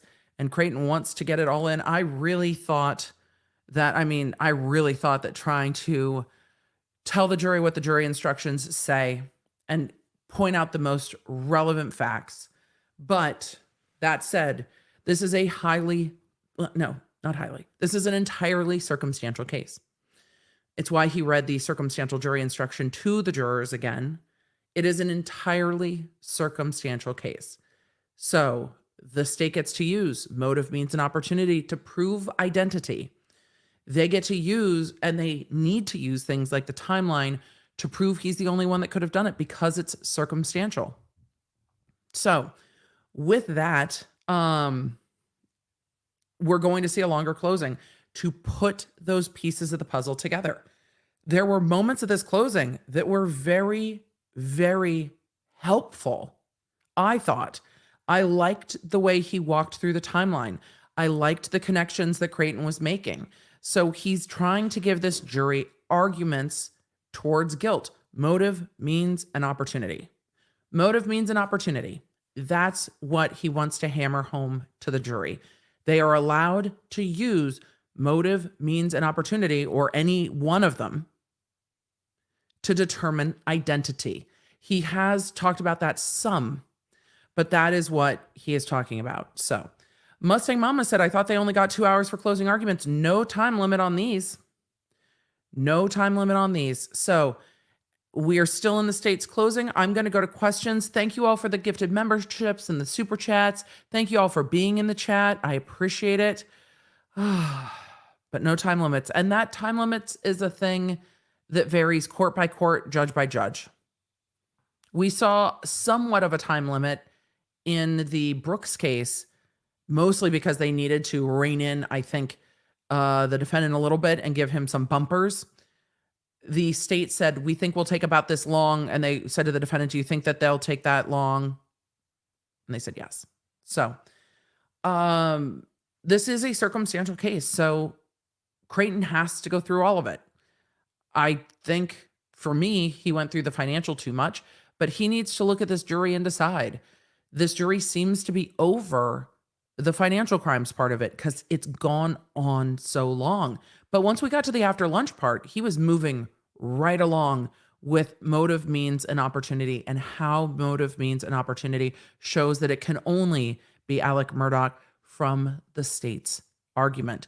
Don't worry. Don't worry. When we get to the defense closing, we'll hear the other side of all of it. So let us continue on with, We've got a lot of super chats to get to. We're going to get to your comments, your questions. For those of you that are enthralled by body language, we saw the prosecution bring it up. Body language is not something that comes in court. It's not that they're going to bring in an expert and say this means that or that means that. But the prosecution is allowed to point to the defendant's demeanor. And that's exactly what he did in this case. Jenny Kramer, thank you. Question. Maybe Alec was looking for Maggie's phone by calling it so many times. Maybe. They didn't argue it, but maybe. They're arguing manufactured alibi, but maybe. We had a super chat comment. Was it yesterday? Because I've also lost track of time. It might have been yesterday, where someone said, could Maggie have left her cell phone in the golf cart? If they all went up to the kennels together in the golf cart, could Maggie have left her cell phone in the golf cart while she was messing around with the dogs? If we think that Maggie's the one with the hose, because I don't think Alec was the one with the hose. If Maggie's the one with the hose, hear me out. Paul is dealing with Cash and the tail and the kennels. The hose in that video is stretched out. It's not wrapped back up. It's stretched out and there's clearly water going. So if Maggie's using the hose and she was wearing her dress, could she have kept it in the golf cart and have gone back, looked at the text and put it back down there instead of having it on her? So it got left in the golf cart and then taken away from her in the golf cart. I think it's a reasonable explanation. Nobody's argued it. They've never tested the golf cart, so we don't know. But it's reasonable. And he might have been looking for it and found it in the golf cart. But when did Paul's phone pop out? Maybe he knew where Paul's phone was before he even left the house and left it there. I don't know. So, again, it's an interesting thought on the phone. Instead of why would someone consciously take Maggie's phone? But if Maggie's phone was sitting there in the golf cart back and forth to look at and then put back down, that's a really logical place to leave your phone if you're doing stuff around the kennels. Nobody brought it up. Nobody told us if Maggie's phone or Maggie's dress had pockets or not. We knew she was in a dress and flip-flops, but nobody told us any more details about the dress. And then nobody told us about the golf cart because nobody seemed to fucking check the golf cart. No pictures of the golf cart, no pictures of the inside of the golf cart, no testing of the golf cart. Yeah, the golf cart would have gotten rained on and they might have been like, well, there wouldn't be anything there anyway, but wouldn't it sure be helpful to know? Wouldn't it sure be helpful to know? And we didn't hear if Alec's phone had remote start or not. Wouldn't that be helpful to know? Could he have remote started his phone from elsewhere? I don't know. Nobody told us. EDB, what if a juror can't decide either way? Well, they're going to be made to vote. So if you can't decide, then doesn't that go to not guilty? Because if you can't decide, it means you've got doubt. So that would be a not guilty vote. But if the jury together can't decide, that is a hung jury. Angel said, question, does the jury get to listen to the closing arguments again in the jury room? No. No, they don't. All they've got is what they're being told now, and they do not get the demonstratives. They don't get the PowerPoint demonstratives. What they do get is all the things those are based off of. They can listen to all the interviews. They'll have a wiped computer that has the digital evidence on it. They'll get all the pictures. They'll get the timeline. They'll get all of that back in the jury room, all of the evidence. If they want the guns, they'll be able to ask for them. But they'll get all the evidence back in the jury room. And how they go through it is up to them. Watch it, don't watch it. What they can't do is go back and rewatch testimony. Like, oh, couldn't they just like roll it back on YouTube? No. They can't go rewatch testimony. If they need read back of what a witness said, they get read back from the court transcript. They don't get to like wheel in a cart like movie day and put on YouTube and play the testimony back. They hear it from the official court transcript. Hempel in Texas, question. I hope at least one juror has severe ADHD and Creighton Waters has offended him, her on all levels due to naps, not knowing how our bodies process medications and so forth. Just dumb. He really didn't take into account neurodiversity, but I think, or neurodivergence or neurospiciness, but I think it's well outside of his frame of reference. And for too many lawyers, it's outside their frame of reference. Plus, though the chat is well and familiar with ADHD, I don't think anyone has in court suggested that Alec has ADHD. In court. He has not been diagnosed. He has not talked about it. That has not come up in court. But for those of us in the chat who are looking at the way that Alec said that things affected him, if you know, you know. And so people are just like, that. And I think it actually would have helped Alec in this case. I don't know if he's ever been diagnosed or not. Maybe not. A lot of lawyers don't want to admit any neurodivergence. It used to be very, and I think in some areas is still very frowned upon in our field. I think that's horse shit, but the field is what it is. And I think the time questions, I think the effects of the opioids on him, I think a lot of those things lean that way. And I think it might have helped him if he had that diagnosis, knew that that was a diagnosis, and might have explained some of the things. And chat, yes, I realize it's not just law. I realize it's not just law that's not super friendly to neurodivergence, but the digital evidence says what it says. And Alec lied, even if he didn't understand time. He didn't ever say that. He never said, I don't estimate time well, or I don't know how long I was there. I'm not sure. He said at some point, when did you call people? He said, I don't know, look at my phone. But yeah, some jurors with experience like that are just going to be like, what do you think? I think he could have left it out and didn't even know. I just think he doesn't know because it's not within his experience. Stacey O'Neill said, unfortunately, he's lost everyone. I think as Creighton gets into the financial stuff, he does. Careful, Creighton. Connecticut Law Nerd here. Creighton doesn't really care. Creighton's not here for the indulgence of the chat, but yes, there was definitely shade to, they had to go all the way to Connecticut. And in Connecticut, they don't even have ARs. He was just, and they said they do. They have limited ARs, but he was definitely about like, but in Connecticut this. And I was like, great, okay. Can we vote to have Ben or Camille do the closing? Not criminal attorneys. Rob's theory of putting the guns down, it did seem to come up. It definitely seemed to come up in talking about that. Seen lots of questions on the judge. He is a South Carolina at-large district judge from Columbia. He previously worked in Lancaster. Thank you. The Supreme Court seems to put the judge on a lot of high profile, like Charleston, can't find civil cases within years. He's probably been doing criminal for years. IDK James. I appreciate that. I like this judge a lot. I know not everybody does. I like this judge a lot. I think he's been consistent. I think he's been very consistent. And I love so much when he talks about his own cases that have been upheld by the Supreme Court. He's like, actually, that was my case. He's clearly a very good jurist. So I like this judge. He's been consistent. Linda Voles says, how come Creighton doesn't have to say allegedly when he said Alec Murdaugh killed his wife and son in closing argument?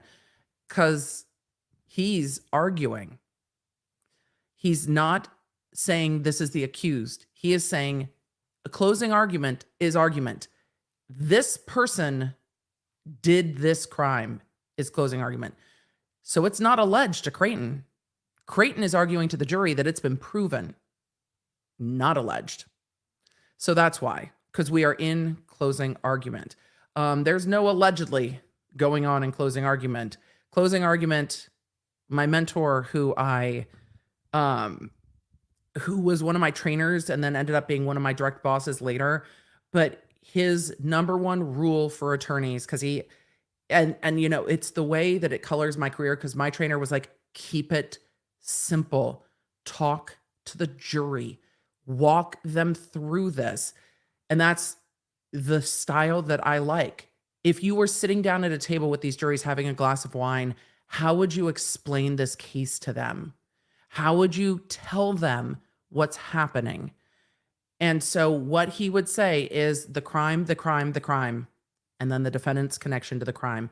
Tell us the story of the crime. Tell them the jury instructions, and then tell them how the defendant is the person that did it. The crime, the defendant's connection to the crime. Annie said, today I Googled, who are the cursey words? Who let the cursey words out? Who? Keith Birch said LawTube is officially a sovereign state. It's a genre. The law nerds are officially a sovereign state, though. We need a sovereign island at some point with fun drinks and snacks. It needs to be at least Canada adjacent, though. Can we just take over maybe Vancouver Island? It's so lovely. Where we can have all dressed chips. LK said, I'm a law nerd in a lawly world. Law-y world. Court is static, very erratic. I see. There's music. Emily will swear, no structure anywhere. So much frustration. We live in stagnation. I'm a law nerd girl in a law nerd world. Court is static, yet erratic. I hear it. Emily will swear, no structure anywhere. I'm here with you. Why did Depp v. Heard have a time limit? Because the entire case had a time limit and it was a civil matter, and that is up to the judge and the jurisdiction. What do you think he wanted to say to Rogan? Sorry. The bailiff yelled quiet.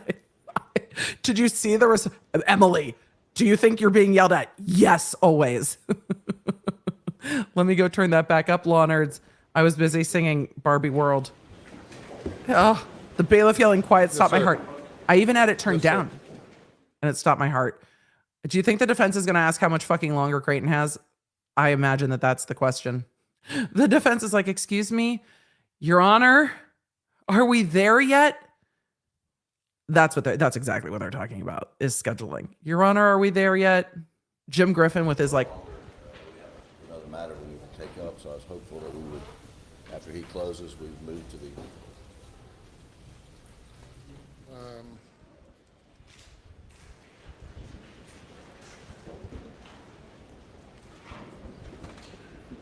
And what do you want me, what do you want to ask me? Well, I was just curious I was letting the court. Well, I don't know. I was letting the court know how long my closing would be, and then if we went at 5, I wouldn't be done until 7 or 7:30. Oh, shit. You'll have an opportunity to fully argue during a time where the jury's attention span won't be frayed Tomorrow. due to the long hours. And Your Honor, That's appropriate. Considering dealing with that other matter, if we, for instance, adjourn, I think, Yeah, yes. okay, because I think the Attorney General's thinking he's going to be done in about 45 minutes, but, What else on that here? or, Lies. Your time is mushy. Poot's laughing because he doesn't believe you, Creighton. We believe Poot in this moment, Did Creighton. you say you'll be done in how many minutes, or do you know? Jim is doing closing. He said, Less than 30, Your Honor. Less than 30. I thought I heard 4 or 5. I thought I heard 45 too. Okay. I love the judge All right, chuckling. let's bring them in. Bring the jury. So Creighton said less than 45 minutes. Poot said 45 or more. Creighton said less than 30 and Poot laughed. And I think that's fair. Poot just kind of laughed. The judge said, and I think this is completely right of him, the judge said the defense will have a full opportunity to argue when the jury's attention is not frayed by the long hours, meaning that the defense will get to start arguing fresh in the morning. And I think that that's fair. Because Jim said, if I start arguing now, we're going to 7:45 tonight. I think it's after a long day in a jury view, it's appropriate to let the defense start fresh in the morning and let Creighton finish. I hated being asked, Miss Baker, how much longer do you have? The fuck if I know? I don't know. Till I'm done? Time blindness is so bad. And yes, apologies for the jump scare. I hope I didn't scare any of you when the bailiff scared me. The bailiff does sound like the royal guard, Annette. He really does. I'm going to answer a few more questions while we're waiting for the jury to come in. Question, why didn't the judge give a time limit on closing? Was that discussed? Okay, thank you. It You was may discussed, proceed. and the judge said he does not do that in his court. Sir. He said the attorneys need time. This has been a long case. It's a 6-week case. It's appropriate to give them time. I think if the attorney said I need a week for closing, he would have had questions. But DSR on the 4 or defendant's 5 hands and hours, seatbelt, Maggie's DNA not long. on that Super Black Eagle, DNA on It's the not that Suburban long. steering wheel. No DNA or blood identified on the floorboards.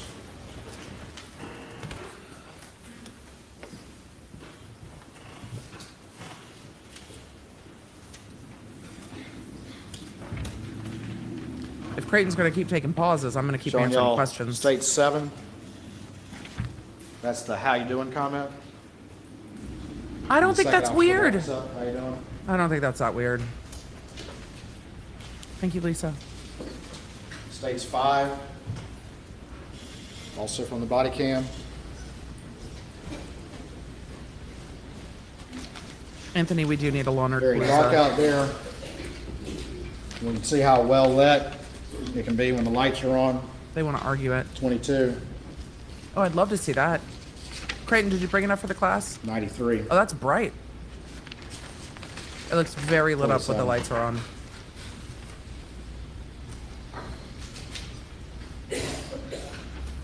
That is very bright with the lights on.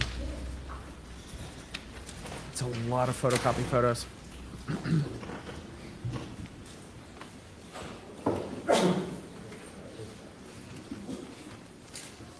Sky, I don't know. I'm almost done. I think he's saying I'm almost done to the jury. Finally, a little bit more They've got to about look tired. Clean and Serene. I never knew that. Clean and Serene said red herrings are dragged across a scent trail to confuse the hound dogs. I didn't know that. the defendant's story to you that he told on Thursday. We've already talked about He's it. cuddling papers Just a again. couple more things. I asked him when he went down there, those dogs are clearly out in the kennel video. I asked him if the dogs were alerting on anybody nearby or in the woods, as dogs do. And he said no. He said that their dogs were not doing that. Neither were the guineas. You heard about the fact that he changed clothes, and you also heard testimony that his clothes smelled fresh and like laundry. Yep. See again, manufacturing this scene. You heard from his law partners. Thank you, Yanni. That he was not, and also from Marion, that he was not overly concerned with figuring out what happened or any threats to Buster. And in fact, you heard in the telephone interview after the side of the road, they specifically asked him, are there any threats to Buster? And he said no. Why is there no threat to Buster? Because he was the threat to Maggie and Paul. I was wondering if he was going to He bring that knows up. there's no vigilante out there. That's why he was never concerned about it. That's why he called Rogan Before he first called Buster. the night of. Right. Chat was just chatting about He that. knows the only threat is him. Yeah, Creighton. That's what the chat said. I asked him if he could remember lying to all of those close to him, people that he trusted, that he stole from. He couldn't detail one single conversation. He couldn't remember his last conversation at the kennels. To use his own words, and when you hear what he has to say, when he was asked after the kennel video and his new story, what he did, he said, I got out of there. Yep. He's got that photographic memory, but can't remember what he was doing when he was his most active Well, trauma. on that day. But also trauma. He didn't say, That's not his to argue. if That's the only I defense, had but been still. there. If only I had gone to the kennels. If only I could have stopped it. That's what we said. If only I had been there a little longer. He says, I got out of there.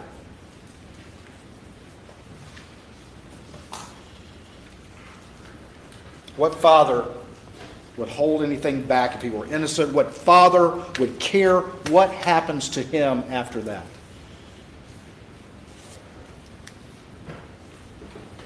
He claims he told you that he had cooperated with SLED. But he hadn't. There's nothing more important if someone's innocent to telling law enforcement when the last time the victims were alive. I just saw them. I saw them at 8:50. I saw them at 8:49. They're still out there. Go get them. That's what we said. It's the most powerful argument. He mentioned paranoia and tried to convince you that there was paranoia about some case He said, I gotta 10 get years out of there. ago, and he confused David Owen with David Williams.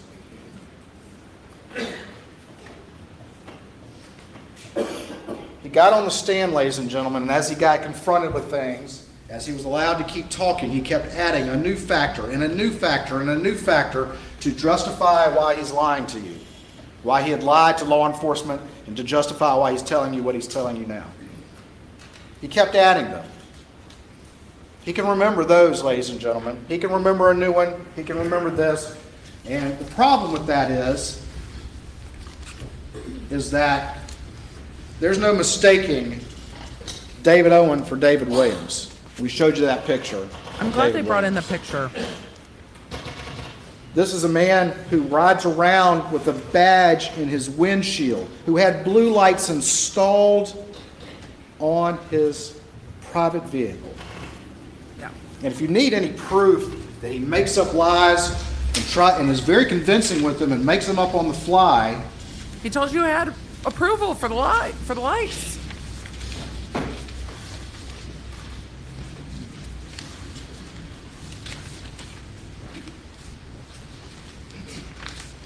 These are just the logical arguments. the guy got caught get it. flat-footed with the badge hanging out of his pocket. He tried to assert to you that sometime maybe it was an accident, that this badge is hanging out of his pocket. How is that an accident? Not a chance that's an accident.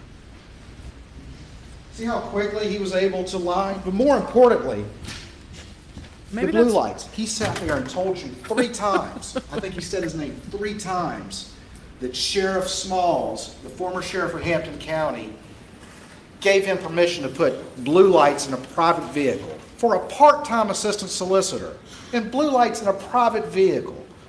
He told you A volunteer 3 times, solicitor. effortlessly got up there, pivoted, and lied to you. Because Sheriff Smalls came in here and said, of course not. That never happened. I've never heard of such a thing. Because it's ridiculous. This is a man who made his trade on lying.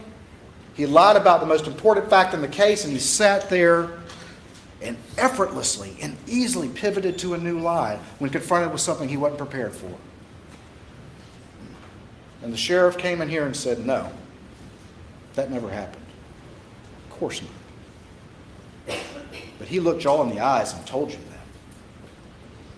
Looked you all in the eyes and told you that. As if, what's your problem, Mr. Waters? Sheriff Smalls said it was okay.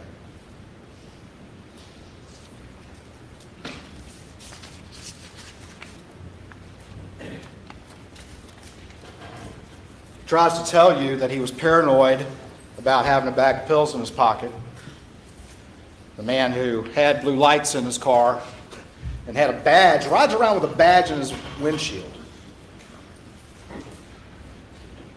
That's what he thinks of his power and prestige, and that's what he thinks of appropriate use of authority, is to put it up there.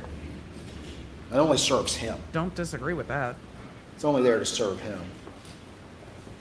But he's tried to also tell you that he gets paranoid, and so he's tried to lie about the most important fact that he could offer law enforcement when his wife and son were brutally murdered because he had a bag of pills in his pocket, but yet at the same breath says, I wasn't concerned about the law firm and that fair stuff.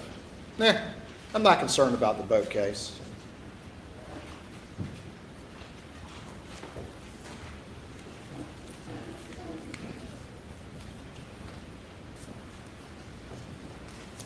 Why would he lie about that time unless he's manufacturing an alibi? And that's just why it took him only 19 seconds to call 911, because he knew what he was going to find out there. This has all been constructed by him to try to confuse the situation.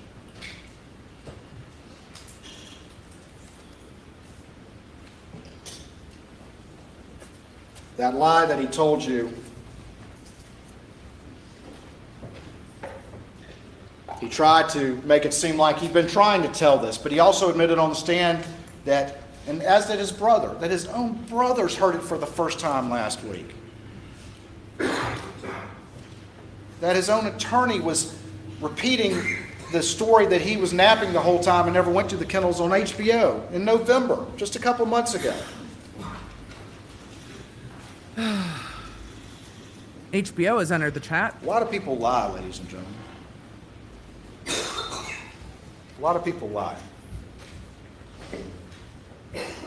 When it's really important, something like this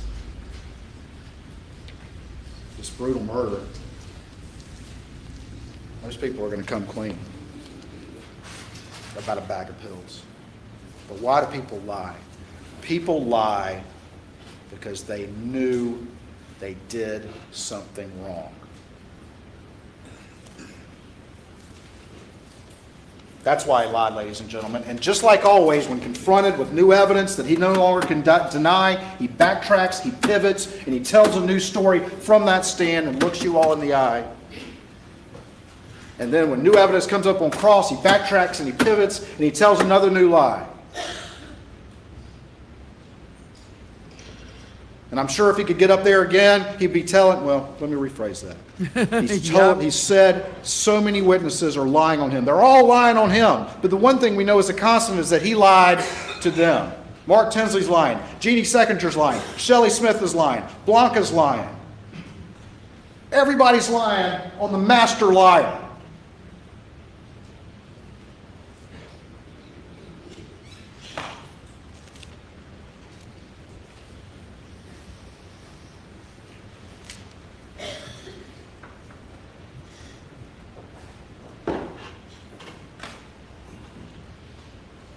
You heard him answer the questions about whether or not he killed his wife and son. You heard me ask him if he was a family annihilator. When he answers those questions, did you see him do this? Did you see him do that on those videos too, and ask questions where now Back we to know the he head was lying? bobbing. Is that the most classic tell ever? I'll leave that to you to decide. One thing I will agree with him that he said up there, "Oh, what a tangled web we weave when we first practice to deceive." How appropriate coming from that man.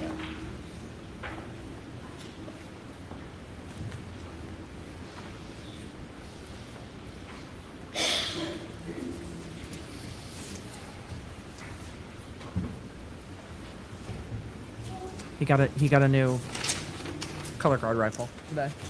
Looks good. We're in closing argument. All right. Well, I don't know yet. I want to hear defense closing. What do you think?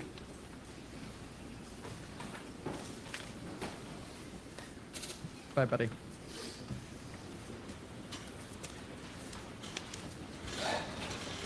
This man is trying to sell you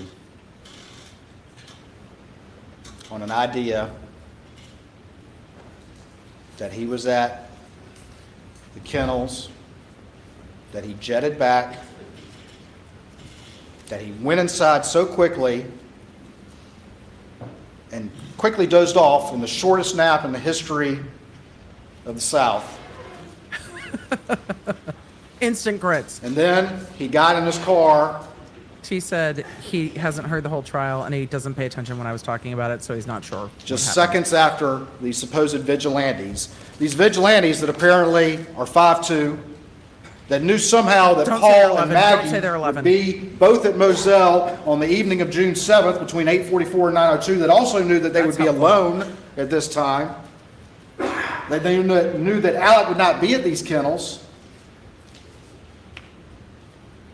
and they also knew the property well enough to get to the kennels. They also assumed that they would find ammunition and guns there, so they didn't bring those. And they traveled the same route as Alec after his short 20-second nap, and knew that he would be visiting his mother at Alameda during that time. Those are the circumstances that Opportunity. you have to accept. The 5'2" vigilantes that arrived somehow in that tiny time period between 8:49 and 9:02, and that's given him every benefit of the doubt as to the story he told you, sprinkled with a bunch of new lies as well. That somehow they arrived during that time. The dogs never heard them or ran to them. Somebody put the dogs up in the wrong kennel. the Somebody hose rolled up. up the hose.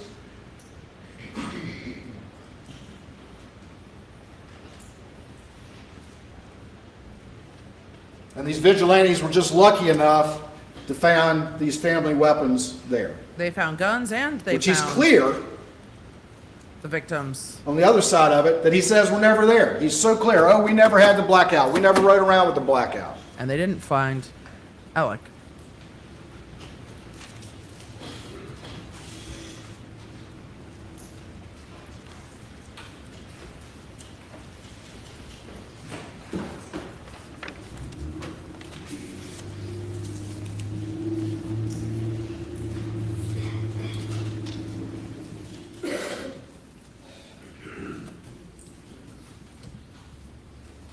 No one knew who he was.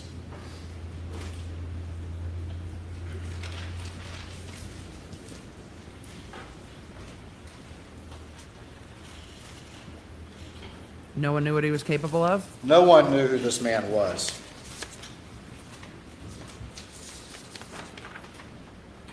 No one knew what he was capable He'd of. avoided accountability his whole life. He had relied on his family name. He had a powerful family. He carried a badge and used that authority. He lived a wealthy life.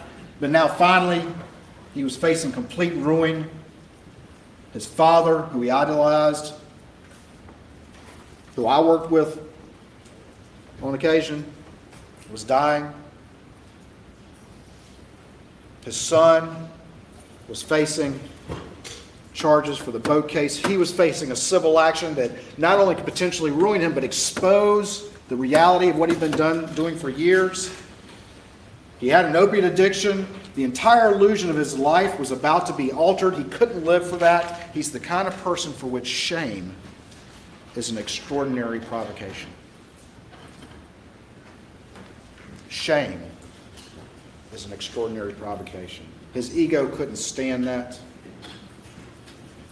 and he became a family annihilator.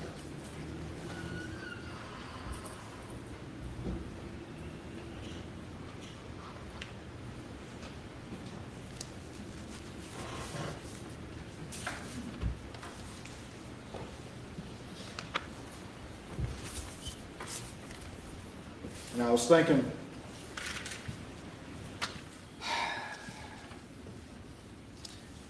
that people who get the last word in this courtroom are y'all. And a lot of witnesses have testified over the last 6 weeks, but there's a couple that never get to testify Oh.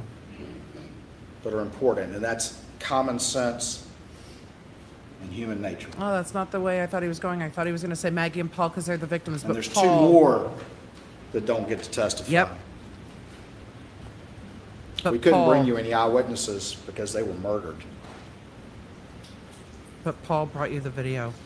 But common sense and human nature can speak on behalf of Maggie and Paul. When you look at this in its totality, common sense and human nature can speak for them. And they deserve a voice.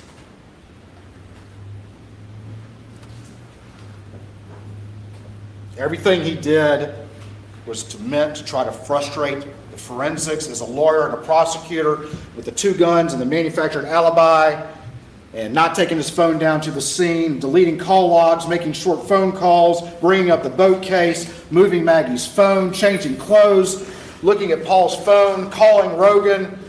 Calling 9,000 Trying to call lawyers to the Rogan. scene. One man controlled this crime scene initially, and that was Alec. And called 100 lawyers there. But there were some things he couldn't control. And that was Paul. And we brought those to you.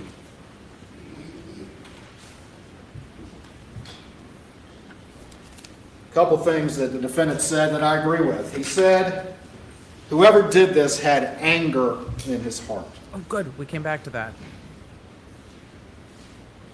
Whoever did this planned it for a long time. That he hurt the ones who were closest to him.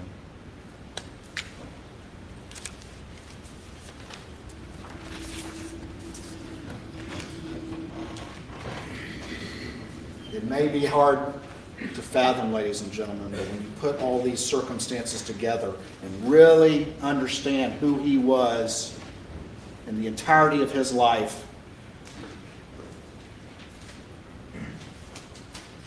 and the pressures that he was facing from what he had been doing for so long,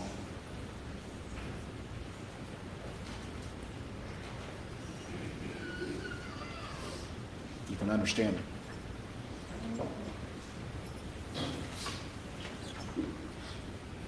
There was one mistake, though, he didn't expect. And this is why he was worried about Paul's phone. This is why he's trying to get in touch with Rogan.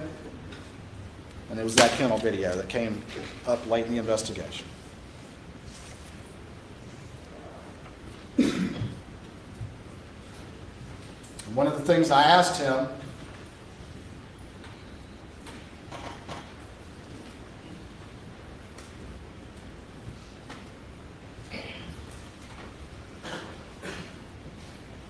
and we've talked about this. Creighton should be almost The last done. question I had to him, and the first question I had to him, was what is the most important part of your testimony here today? And he wouldn't even concede that.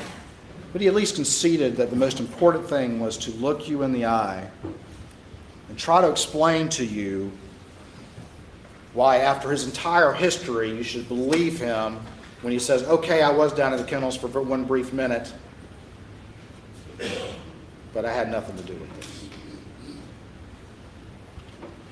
And we went through that long cross in which he identified all these factors, from his partner saying having an attorney, you need to have an attorney present, to his distrust of SLED, to Dave Owen asking him about his relationship.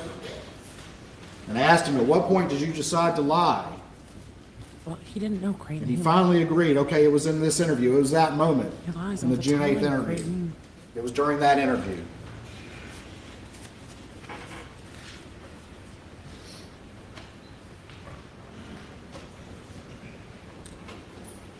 But in his 911 call, ladies and gentlemen, at 10:06, when he was asked when he last saw them, he said an hour and a half, and then changed it to approximately 2 hours. Consistent with what he would later say. Before any of those factors that he sat there and ran through with y'all as the reason for his decision even ever existed. And if that's not enough, ladies and gentlemen, you saw, and I played it for him, Daniel Green's body cam, where he was asked the same question.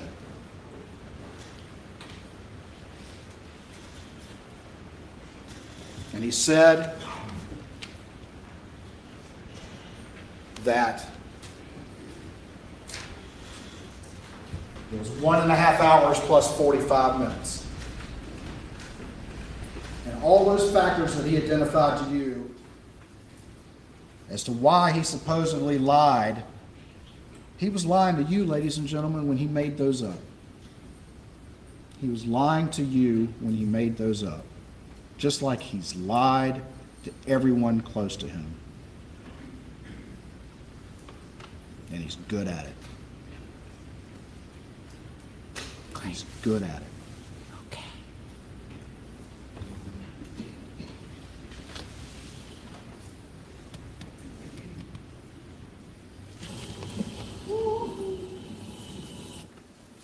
Is that up?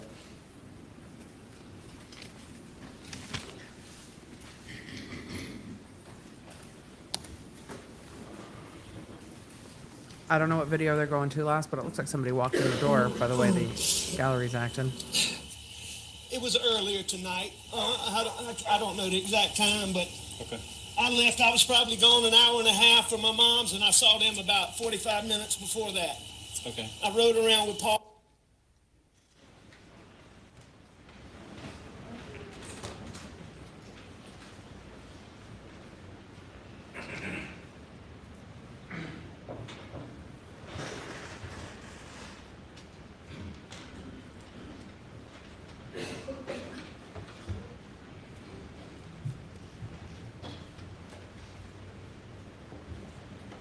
Creighton? Hello? Creighton?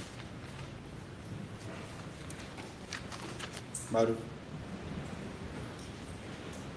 The means. The opportunity.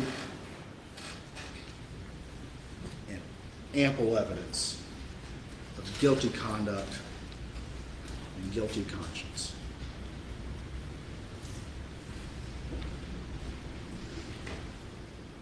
All four factors are present.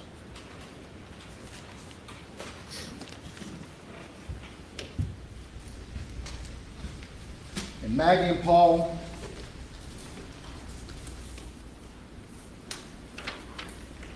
deserve a voice.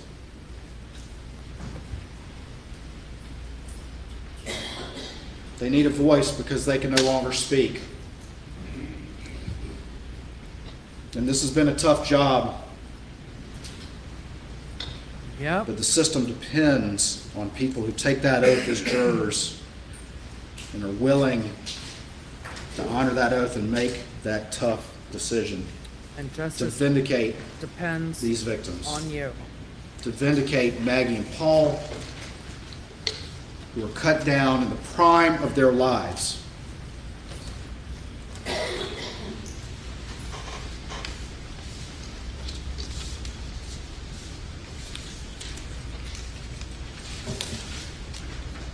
This is a sealed exhibit. This is what he did. Oh, the jury has seen it. This is what he did right here.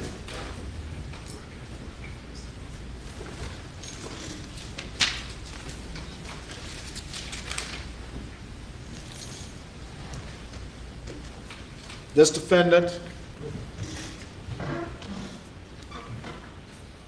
on the other hand, has fooled everyone who thought they were close to him, everyone who thought they knew he was who he was. He's fooled them all.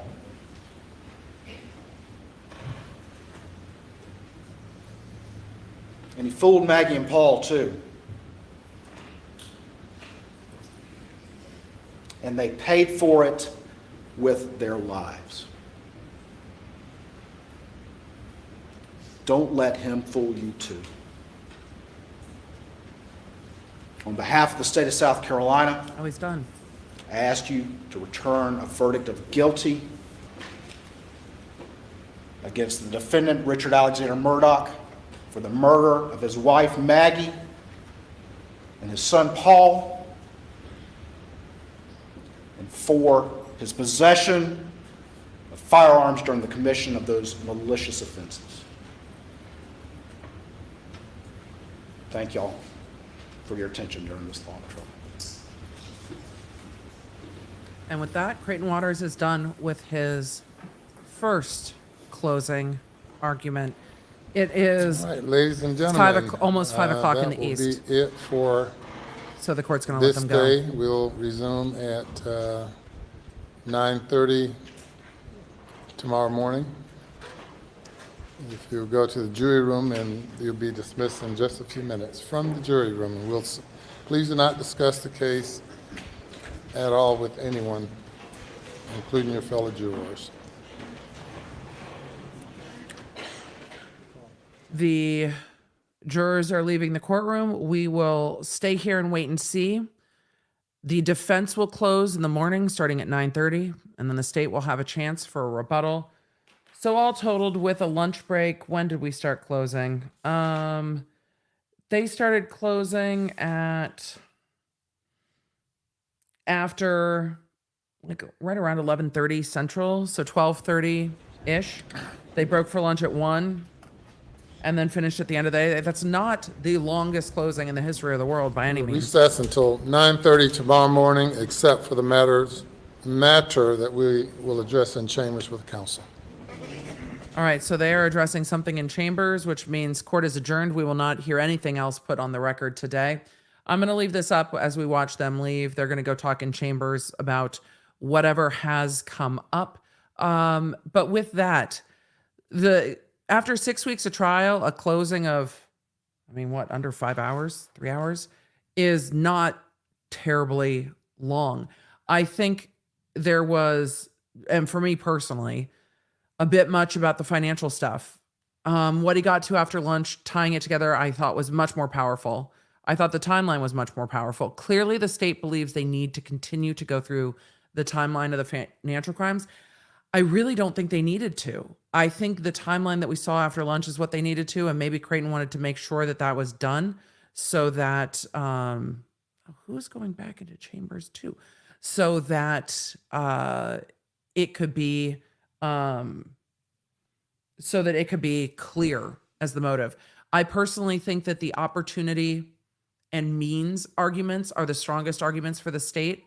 I still think there are many who won't connect the motive argument, and I understand not connecting the motive argument, but I do think that the means and opportunity arguments are the strongest arguments for the state.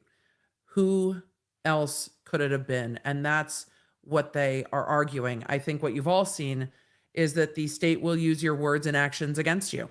Absolutely. Absolutely will. And that's what they've done in this trial. How effectively they've done that is going to be up to this jury.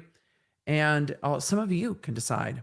how much you thought he did that effectively. We see John Marvin in court, Buster leaving court, and lots of others chatting in court, as well as the reporters, media personalities, internet personalities, and everyone else who we've gotten to know throughout this trial or knew beforehand. But I think Alec told them what the motive was, if you believe Alec did it. He said that the boat case was the motive in this case. And I think that the state could have expressed that more. It's clear to me from photos that we've seen that Deputy Specs, who has the beautiful glasses, is the one who's helping the Murdaugh family get in and out of court and making sure that they are safe and taken to their car and back and forth. Vidi Politan's in court, Chanley Painter's in court, James from Court is in court. We've seen Nancy Grace in court. Everybody's in court for closing. Closing's the most important part. It's the most fun. Closing's great. We all want to see the closing. So, we like watching the social hour. But with that, all the court feeds have gone back to the clocks, and we are done for the day. So I'm going to do a quick wrap up, and then we are going to go to some questions and then take a break. Today was a long, long day. So with that, let us do a quick swoop-a-doop. Hold on. Let me rearrange my screen real quick. Stop it, screen. Work with me here, technology. Look, we're professionals here, but we're also very tired. Very, very tired. How are y'all feeling? Can you imagine how tired this jury is? This jury has to be exhausted, which is why when I talk about my preference for a closing argument, I think the point could have been made about the financial crimes quicker. But I think getting to the afternoon, we saw Creighton Waters kind of pick up where he wanted to be in this closing. We are at the end of the prosecution's closing argument. Tomorrow, we will resume day 28 in week 6 of the 3-week trial that never ends for the defense's closing and for the prosecution's rebuttal. The defense has an advantage, I think, in a case like this because they can just go back and watch the court feed. But they also need to be mindful to go with how the closing left them feeling and the big things that they want to attack. And I think if I'm the defense, I'm going to attack. Listen to how long you heard about the financial crimes. Why? Because there's nothing else to talk about. We don't know these are family guns, and they're going to argue that. They keep saying this word family annihilator. They've never defined that in court. Nobody came in and explained what that was. The Creighton Waters asked Alec and is assuming what? That the jury knows? They didn't bring in an expert to talk about it. They didn't bring in anyone to talk about it. They're going to then argue that the timeline doesn't fit. What happened with Maggie's phone? He didn't do that. He couldn't have done that. The time doesn't fit. It's not the family guns. And they're going to argue that the state expert said there's just too many factors. We can't exclude a two-shooter theory. So the state's own experts can't exclude all of this other stuff. And if they can't exclude it, then that's doubt. And that's a lot of what we will see from the defense. They'll talk about the fact, yeah, he lied about the kennels video. And they'll talk about him being an addict. They will talk about trauma. They will talk about, I think those are the two main ones. Talk about memory a little. They didn't bring in an expert, so they can't get into it too much other than common sense. So with that, we'll see what the defense argues tomorrow. I'm very much looking forward to their closing. Jim Griffin is going to be giving closing for the defense. I think that's a very good choice. Harpootlian has been kind of off-putting. So someone who connects with the jury. But also, I think Jim has so much connection to this case, so much connection to this family. I think it will almost be more like one of the family giving this closing. He knows everybody. It's like, well, you were there, Jim. He was in the middle of all of it. And so I think hearing from him will be a bit more personal than if it was from Poot. And I think that will be more humanizing for the defense than if it was from Harpootlian. So we'll see. Oh, sloppy investigation. Yeah, sloppy investigation will absolutely come up. Chat's like, yes, they'll talk about it. Yes, they'll say the reason SLED couldn't find the killers is because they allowed the trampling over all of the evidence. The prosecution didn't argue that, that Alec Murdaugh called every damn attorney in the state to come to this crime scene, but I imagine they'll do that on rebuttal, because remember, we'll hear from Creighton Waters again tomorrow. But I think he made the points he needed to make. And when the jury gets to jury instructions, they will be told about means, motive, and opportunity, and that they can use that to prove identity. And they can, you can find someone guilty beyond a reasonable doubt on circumstantial evidence if there's only one way those circumstances can point. And they will hear all of that tomorrow. If I'm the defense, I would hammer on the circumstantial evidence instruction. I would hammer on the beyond a reasonable doubt instruction. And I would talk about all the things that are reasonable in this case that aren't the way that the prosecution presents them. It's reasonable that this, it's reasonable that that, it's reasonable that this, and that is reasonable doubt. You start picking those puzzle pieces back out and show that there's too many holes for Alec Murdaugh to be convicted on these crimes.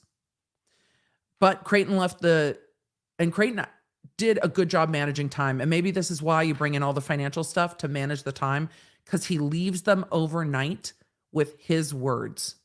And I'll ask you tomorrow. I mean, there's been over 50,000 of you in here today. I will ask you tomorrow if ruminating on this overnight, it makes more sense that he's guilty to you after you have the night to think about it. Does it percolate on your brain as you're thinking about it? Because the jury can't go home and be like, listen to what happened today. They don't have anyone to talk about with it at all. We get to go talk about it all over the internet. We get to chat about it here in the chat. I'm sure a large portion of you will go, I don't know if Rob is streaming later today, but Rob will probably do a breakdown. I'm sure that Peter Targos, our lawyer, will do a breakdown. There will be places that you can continue talking about this around the internet today because you want to talk about it. You want to talk about how you felt about the closing. You want to talk about whether the state proved their case, whether you feel he's guilty, but you don't know if you could convict based on the evidence, whether Creighton solidified it for you one way or the other. You'll want to talk about it. The jury can't talk about it. How much would that suck? It would suck to go home. How was your day? I need a drink. Like what? That's it. You have to just sit with it. You have to just sit with it. So we'll talk about overnight in the morning when we resume here at what time are we resuming? Oh, early. 8:25. I'm not going to be Creighton and promise that I'll be here on time because I don't know if I will be. I want to go look at the jury trip to Moselle. Do you guys want to do that? Should we look at the jury trip to Moselle real quick? We've got some time before we do it. Linda LW in the chat said some of us are okay not talking, Emily. I forget that that's an option, Linda. I really do. Yes. Okay, let's go do it. They recorded not the jury, they recorded Moselle. So let me go grab that. I saw it on Fitz News earlier. Let me go see if I can grab it real quick. And I'll go see if Fitz News has the independent video up on their channel. I know others do. So let me go look over there first. Because I saw them playing it over one of their live streams. But I don't think they put the jury view video up yet. Let's see. Nope. Could I go find it on their live stream? Okay, give me 1 second. Let me see if I can back up their live stream and go find it. Yes, I can. So let's do that. They played this on their live stream from Fitz News over the lunch break. And this is the reporters heading to Moselle. I'm going to answer questions over it until we get to audio. So let me play this because there's some commentary that they give over the video while there's driving from Fitz News. So let's see, as they're pulling that video up, here we go. So this is the media view going with the jury. You're not going to see the jury. I'm going to let the media view play. I'm playing this again from Fitz News. I imagine they'll put up the independent video. My kid's personal Uber driver, I tagged you in a picture. Thank you. So this is the drive from, and I'm going to put this until they get to the property. I'm going to zoom this a little bit. So I'm going to speed this up and I'm going to answer some questions. Once they get to Moselle, I will slow it down. So Jen Connolly, thank you. We did find it. And let's see. I'm going to answer questions. Is that Alec's vehicle blue light? I got the sense that he put a light bar on his vehicle, like a light bar across the top and back. So not that kind of blue light. I think he installed the light bars. That is a big blue light. Is there sound? There will be in a little bit when they walk around, but not much. So during this part, there's commentary. This is passing the courthouse, the outside of the courthouse, all of the media setups, all of the food trucks, the media setups, and everything else going on at the courthouse. I will be answering questions while we do this. Let's see. Does the defense get to see the state's closing argument beforehand and prepare accordingly? No, they have to listen and take notes. Or would they make adjustments after closing if as need to address it? You would have to ask defense attorneys how they do this. A lot of the defense attorneys that I used to work with, we got along quite well. I mean, not everyone, but most of the defense attorneys I work with, we got along quite well. And it seemed that they would have their bullet points. Most of the attorneys I know prepped by bullet point. We did not have written out closing statements. We would have themes of the case and bullet points, the lines that you need to get across. And then you would kind of go contemporaneously and make sure you got through everything. And the defense attorneys would have the same thing. They would have their bullet points of what they absolutely have to get to in their closing and then respond to what the prosecution said. But generally, if you're in this case, you know what the state's going to argue. And we guessed most of what the state was going to argue. You might not know the exact languaging they're using. You might pick on some of their sentences that you can flip on them, but you have to listen to it contemporaneously and then respond. Oftentimes when closing arguments are 45 minutes to an hour, you go one, then one, then one, and you're doing it in real time all by yourself. There's no team of attorneys with you. Most criminal prosecutors and defense attorneys are sitting there by themselves at the table with either an investigating officer or their client, and they are doing it all on their own, all on the fly. And then at lunch, they are calling, their witnesses from the state to make sure they're showing up. The defense attorneys are making sure any witnesses they have are showing up, asking questions, making sure they have reports, dealing with other cases, trying to eat, which is not always an option at lunch during trial. I will say, for me, I've eaten lunch more during this trial than if I was doing the trial myself, and that was nice. All right, let's go through super chats. Hanny said, EDB, can you clarify motive means opportunity greater than identity? I didn't say greater than identity. I said they can use it to establish identity in a circumstantial case. So it's not greater than. I mean, it's always better to have somebody say, I saw this person do this thing and then they went there. But you can use motive means an opportunity to prove identity. So the jury can use that. If Alec Murdaugh is acquitted, his testimony on financial crimes can be used against him. I mean, either way, it can be used against him. If it's hung, same. If a retry, can he refuse to testify? Oh, he can absolutely refuse to testify on a retrial if it hangs. But yes, they can use his testimony against him no matter what the result of this case. He gave testimony under oath. So this is the van with the media pool, the reporter, the still photographer, and a videographer were allowed to go. This girl says, how do I explain to my friends that after watching a 6-week murder trial, I am now an expert in hog hunting? I think you just start at the beginning. You know more about buckshot, birdshot, steel shot, lead shot, loads, mixed loads, half loads, payloads, hogs. We learned a lot in this trial. But I like getting the sense for what the road out to Moselle is like from this video. And I wonder if the jury view is going to backfire. The defense asked for the jury view, but after the jury's been out there, where they're coming up on the gate, it's really not that far. I do have it sped up though, but they're coming up on that gate. It seems like they're going to drive around and go in the way where the kennels are. You see some media outside of Moselle there. That's the little cottage, the cabin down on the road. Hold on, I'm going to pause this. This is the cabin down on the road where the boys stayed for the summer. And it really is across another road, but that's the cabin that we've heard so much about in this case. But you really get to see how kind of remote this is and get a sense of what the drive up is like and what this would look like at night, how dark this turnoff would be. Though there is a light on that cabin, you could see it by that red roof. So let's keep going with this video as they're driving in. I'm going to slow this back to normal speed if I don't totally screw it up. And if it doesn't totally screw up because we're on live, let's see if we have any. We just have the car noises. I'm going to leave those on because why not, as I talk. And then if we hear anybody chatting, I will turn it up. Will the jury be able to use the slides shown during close when deliberating? No. Only the exhibits that are evidence, not the slide presentation. Jay Scott, Emily, do you remember yesterday when I asked what motive, means, and opportunity meant in this case? Yes, I do. And I think that's why we talked about it. Knew it. Of course, they had to. I mean, they fought to have motive in.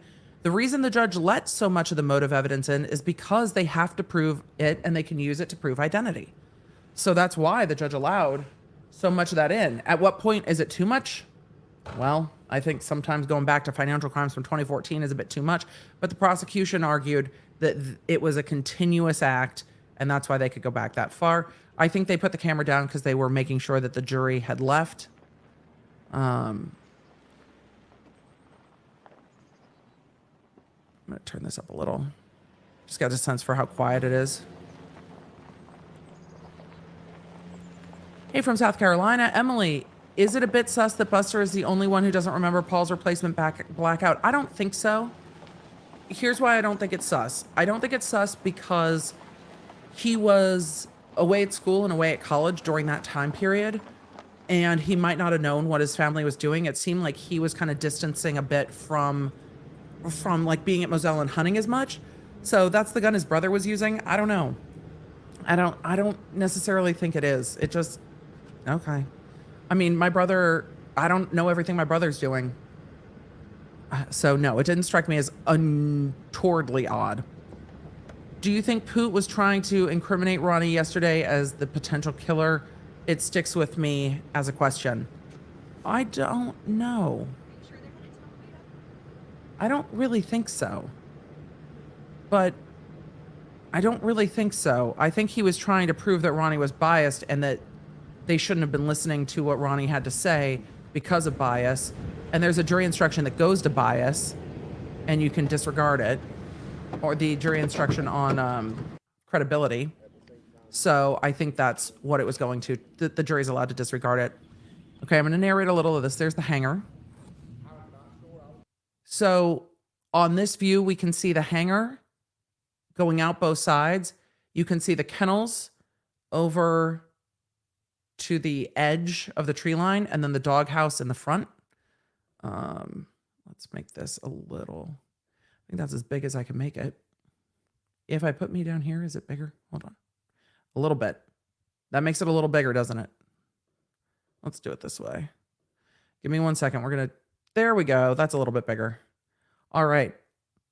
I'm going to lose the live chat for a minute. We'll be back. All right. I can't hear very well at all. But that's the I think that's the little she shed back there. Let's see if I can gain this up just a little bit more. They're not really talking to the camera narrating. It's just the background noise. So this is the still photographer who we saw walk into view a little bit. I'll be interested to see the still photos later. But that's the hangar and the dog kennel. We're going to see, so from the dog kennel, you can see over the top of the dog kennel, and my mouse is still not pointing where I want it to, but this direction, over the top of the dog kennel, you can see the the quail pen that kept sounding like they said quill pin, but that's the quail pen. And then you can see the dog kennels here next to the hangar that we've seen so much talk about, and see how close they are.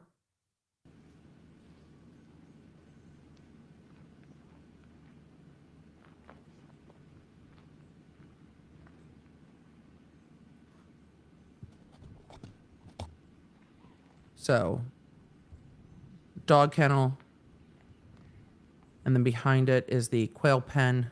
You can see it up over the top. This is the reporter who was granted a view, the still photographer who was granted a view, and you can see them standing from where the hangar is to the feed room door. The feed room door is that white door that's offset, and that slab of concrete is where Paul was. Hopefully this helps. Is this helping? Hopefully this is helping. I'm on your way. I'm sorry. So the videographer going through stuff. Good. All right. Yes, yes, yes. Thank you, chat. So those are the different dog kennels that we see in the kennel video. You can see a yellow hose down at the end wrapped up. The house is not close. We'll see the house from here later, I think, if they turn it around. So those are the dog kennels that clearly aren't in use anymore. The property is under contract from what I understand.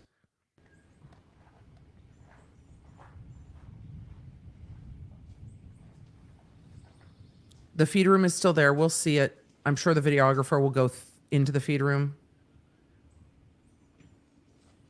Or I hope they'll go into the feed room. I have no idea what they're going to do because, well, I haven't watched this before. I saw the beginning of it right before court came back. So we're standing, the back would be to the feed room. And then the front is the quail pen under the hangars. You can see how many footprints are all through the hangars. And that's the quail pen, the kind of cardboard quail pen. The reporter is coming out of the feed room. The still photographer is there at the dog kennels. The hose is wrapped up at the end. Let me just get a shot in there. This is the feed room. The feed room door is offset. It was described as offset earlier by the reporter. I'll link her Twitter below, the Wall Street Journal reporter. So the door is definitely offset. And that is going into the feed room. It is very small.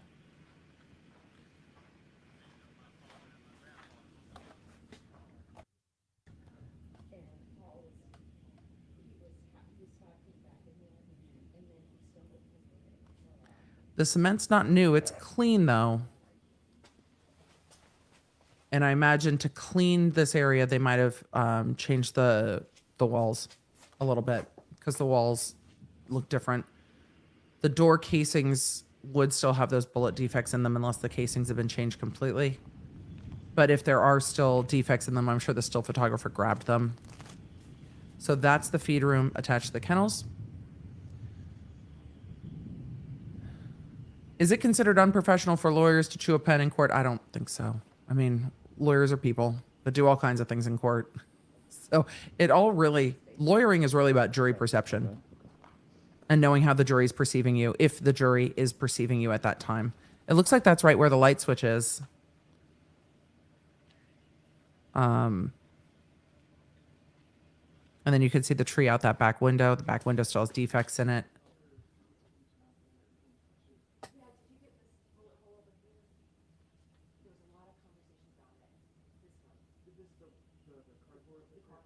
I can't hear what they're talking. Oh, they're talking about the still photographers taking shots of the bullet holes through the quail pen. It sounded like somebody was saying, "Hey, can you get a shot of that?" There's been a lot of talk about that. There was a lot of talk about that yesterday. So do you see the shot where they Really close. So that's the dog pen. The bullet hole would be in the other side of it though, but it does help with distance. And then they're going, it looks like he's walking up to the side of the quail pen. There's the, and then again, they're arguing that that bullet was going up this way and back and through and then into the wall. I don't know if the room would still smell. It looks like they took a lot of the, a lot of the, it looks like they took a lot of the walling down from the crime scene photos that we saw.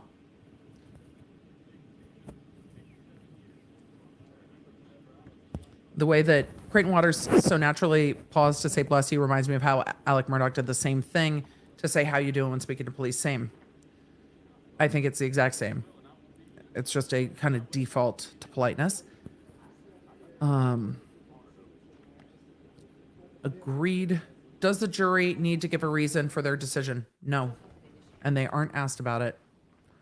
They render a verdict, and then they are polled to say, is that their true verdict? And that is it.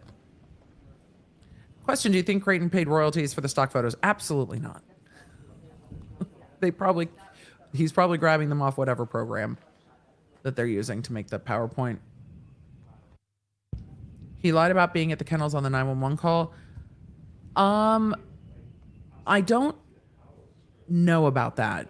I think the timing is a little weird on the 911 call, but I don't remember if on the 911 call he said he wasn't there. Did they bring that up at the end of closing? They might have.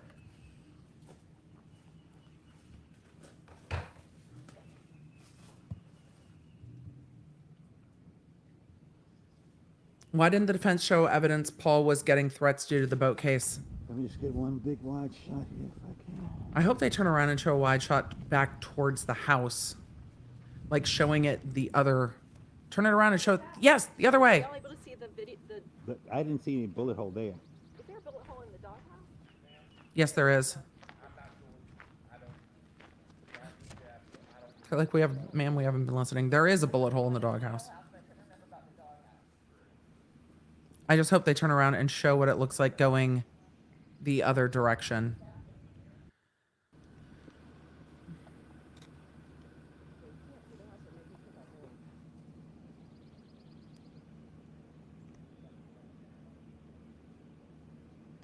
Thank you, Tracy. Oh, wait. Yes, the other way. Where's the house? And again, the trees would be taller, but I think that was the direction back towards the house. I don't know if they're going to drive down towards the house. I hope they do drive back down towards the house. But you can't. With those trees up like that, you can't see the house from the kennels at all. So if it's dark and the kennel lights aren't on, how does somebody even know where they're going? Is a very good argument. They are going to the house. Good, thank you. Pines grow fast, yes. He did say he wasn't at the kennels on the 911. Okay. House is about 300 yards. Yep. Super Chat wanted to know why the defense didn't show Paul's threats. I wanted to know too. I don't know if there were any that they could have, if they could have found them, I'm sure they would have shown them. Right. Either they didn't still have them on social media, they couldn't find them. Correct. Yeah. They should have subpoenaed his accounts and shown that. If they could have. Yeah, it's worked.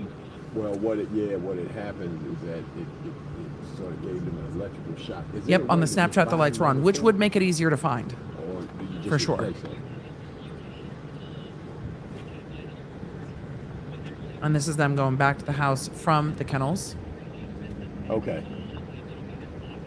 I got you. Okay. Might take. When are you back in the area? Sherry, I would need to go back and listen to the 911 again. I've not had a chance. Okay. Oh, Spicy Fruit. It's a 17,000 acre property. It's like miles by miles.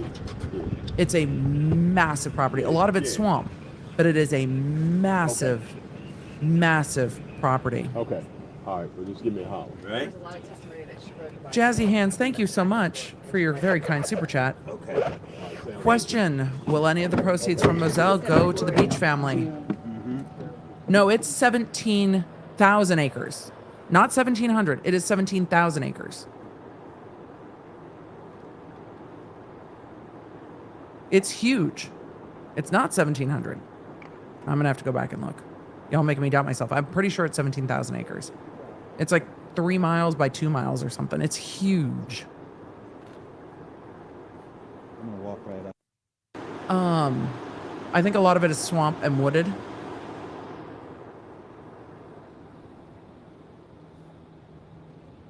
I need 1,700 acres. I need to go back and I think it's bigger than that. 1,700 from what I remember. I very much might be remembering wrong. The audience talk show things are closer in person. All right, wrong. Not 1,700 acres, not 17,000 acres. All right, over 1,700 acres. I know there's a landing strip too. It's still huge. My brain has put in extra zeros. 1,700 according to the property listing. See, my brain has put in extra zeros. Okay. It's a huge property. I don't know how many square miles that is. 2, 3 square miles. It's a lot. Okay. Jazzy Hands, thank you. I was answering this. Will they receive anything from the estate? The Beach family has settled with Buster and with Maggie's estate. So if Maggie's estate gets part of the sale, because this was in Maggie's name, then they should. These are the stairs. When we talk about Gloria Satterfield, the bike is tragic. Let me back up a little bit. When we talk about the death of Gloria Satterfield, she passed because she fell on these outside stairs here. So when we get back to that, I'll pause it. The bike, I don't know if it is Maggie Murdaugh's bike, but she would take a bike back and forth to the kennels, and there was a bike sitting out by the front of the house. So, will any of the proceeds, I don't know if the Beach family's been paid yet, but Okay. Thank you. the gun room's on the other side. But the front stairs that they're going to show is the stairs where Gloria Satterfield fell. So this is the front of the house. Those are the stairs, the outdoor red stairs where Gloria Satterfield fell. And then the bike, I don't know if it has flat tires or the grass is just that tall, but they said Maggie would bike regularly up and down to the kennels. So the gun room is going to be off to the side.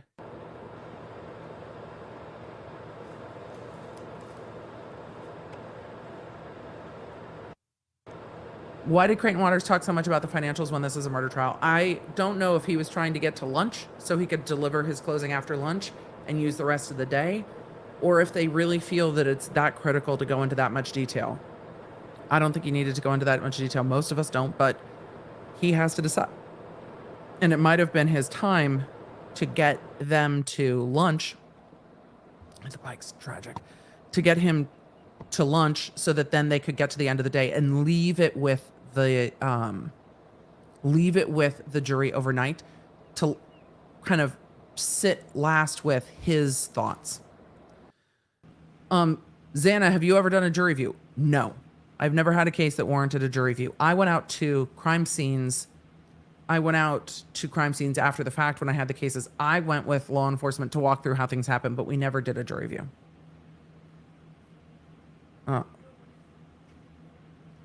There's an open area to miss one or two armed people walking up. Wouldn't you need light or something to get there? I would think you would need lights to get out there. Wasn't she on the property? Blanca left earlier. From there? Okay. Blanca I'm gonna left do that right now. earlier Thank you. in the day, and they checked everybody's cell phones. So I imagine Blanca's cell phone would have confirmed what she said. So this is, I believe, getting towards outside of the gun room. Hopefully they'll go over by the stairs outside the gun room. Should we see his prior phone history to have something to reference? It doesn't seem like they pulled a ton of it, but that would have been helpful for me. They did talk about Alex's phone habits. Oh, that looks like from the house you can see the top when you go over the car, you can see the top of the hangers from this perspective. But what was I going to say? Oh, I don't remember what I was in the middle of saying. Apologies, chat. My brain, I totally lost. That looks like the roof line for the hanger in the back. So, I think they checked everybody's phone. Oh, Alex's phone usage. Hold on. Alex's phone usage. The partners at the law firm established his usage. So, the partners at the law firm well established his phone usage. And that he would get up and walk out of depositions on his phone, that he was constantly on his phone. So I think they asked a ton of the law partners that, and they answered it. So wait, is this video from today? Yes. So many personal things there, yet how could the court allow that? I think it's the house as it was left, and those things haven't been cleaned up. So 1,772.2 acres. The trees were shorter in June. Yeah, the trees had just been planted. So, all right. And then a lot of it, again, is swampy. Not all of it's usable land. And then we heard about timber rights on the land as well. It's quiet out there, though.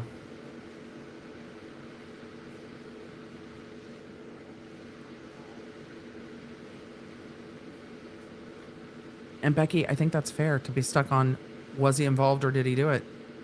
I hope that they show the door to the gun room, but you can, from this vantage point, see the kennels or see the overhang from the hangar.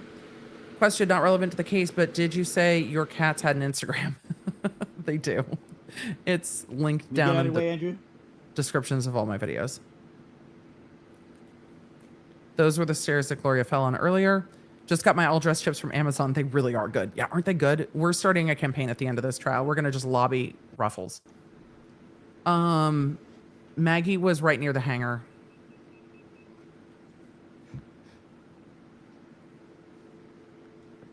The outside corner of the feed room could have sheltered the shooter from blood. That's true. That's where the void was as well. I think the gun room's over to that side by the stairs, and I hope they head over that way.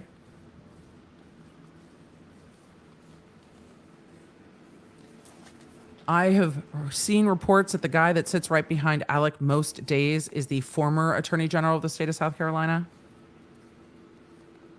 But I do hope that they go back over near where the gun room is. It's a beautiful home.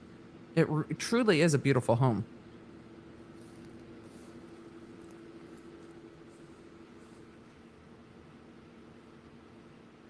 I love the wraparound porch. It's gorgeous.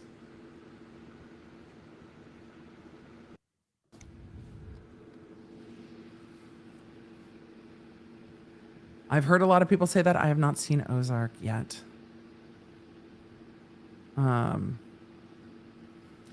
The house is under contract, so it is what it is. I don't think they're going to be watering it. Maybe some right around the house, but I don't know about elsewhere. They're not going into the house for sure.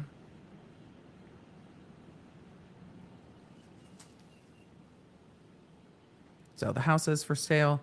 Will Buster be allowed to get stuff from the house? That would have already happened. And then the things that are left are the things that are left. For those of you saying you would have heard the shots, I think that the jury's going to get to decide that. They did that experiment with the sound expert for the defense to say that you couldn't inside the house. No, those aren't the jurors walking around. That is the Wall Street Journal reporter who is on scene, and then the still photographer, and then law enforcement. There's the door to the gun room that we've heard so much about.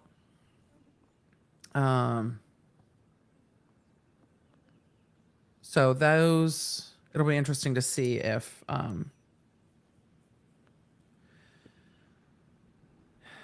That's where the casings were found. Down at the foot of this staircase is where those other 300 blackouts were found.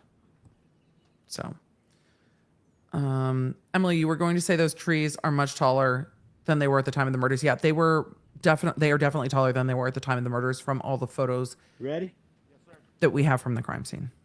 So that is the walk around that the media was allowed to do and film.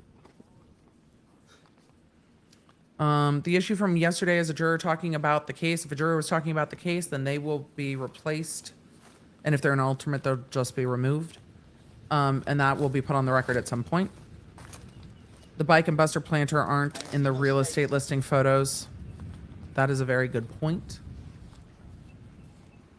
John Marvin's still taking care of the estate because the estate was in Maggie's name.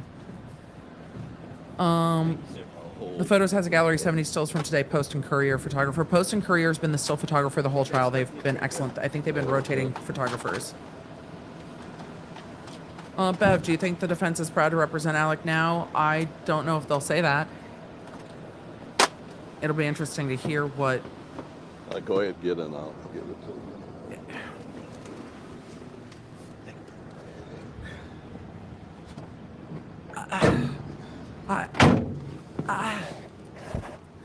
Be careful with the storms this evening. I will. I'm actually going to try to get through as many questions as I can. So what are we doing with the camera? I don't know. That it's a finger.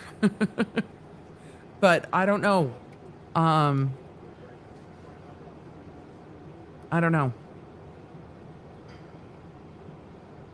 I don't know if the bike was put there. I don't know who would.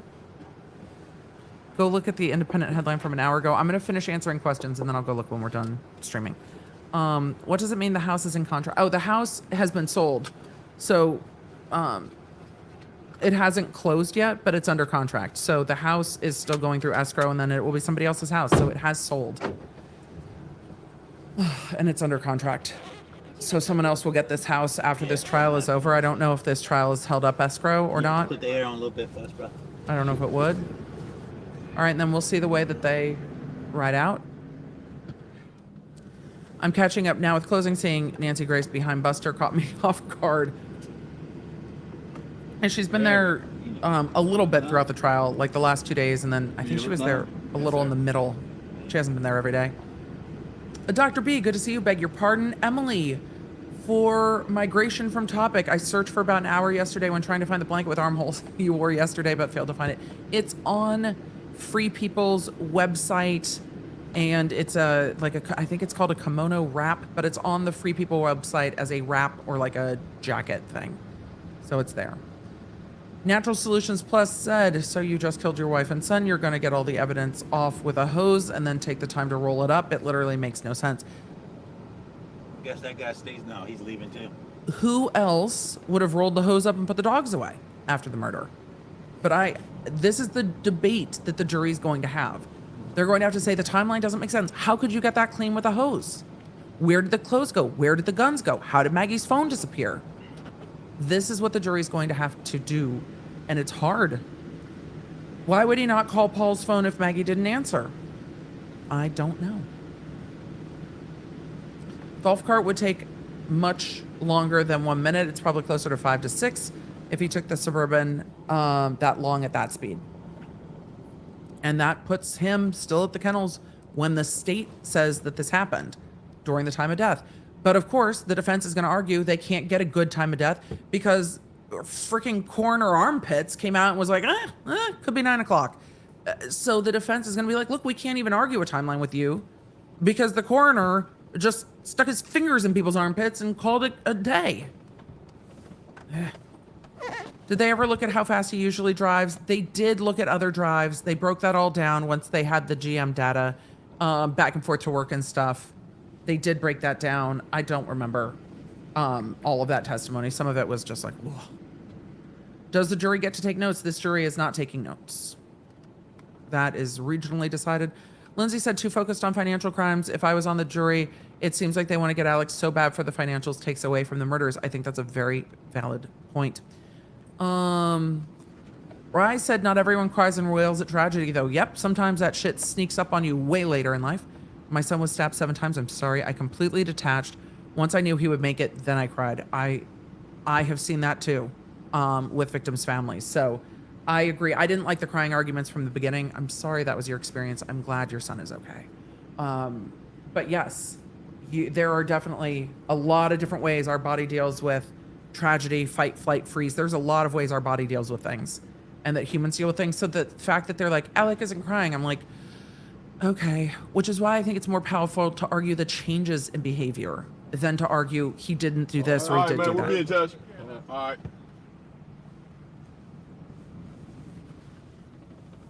And again, Alec could zip along pretty close at his house, pretty quick at his house too, because he knows it. And he knows that house. So. And then there's those lined up along the side of the road as they leave, and you can see off to the right side those gates we've heard so much about. The brick gates. And then the house is back beyond those gates that you cannot see beyond the trees. The only way I can fit the raincoat into this is he stripped after he killed them, washed the kennels, was nude, put it on, got rid of the clothes and the guns, changed and cleaned up at the scene. It has no DNA on it though, the raincoat.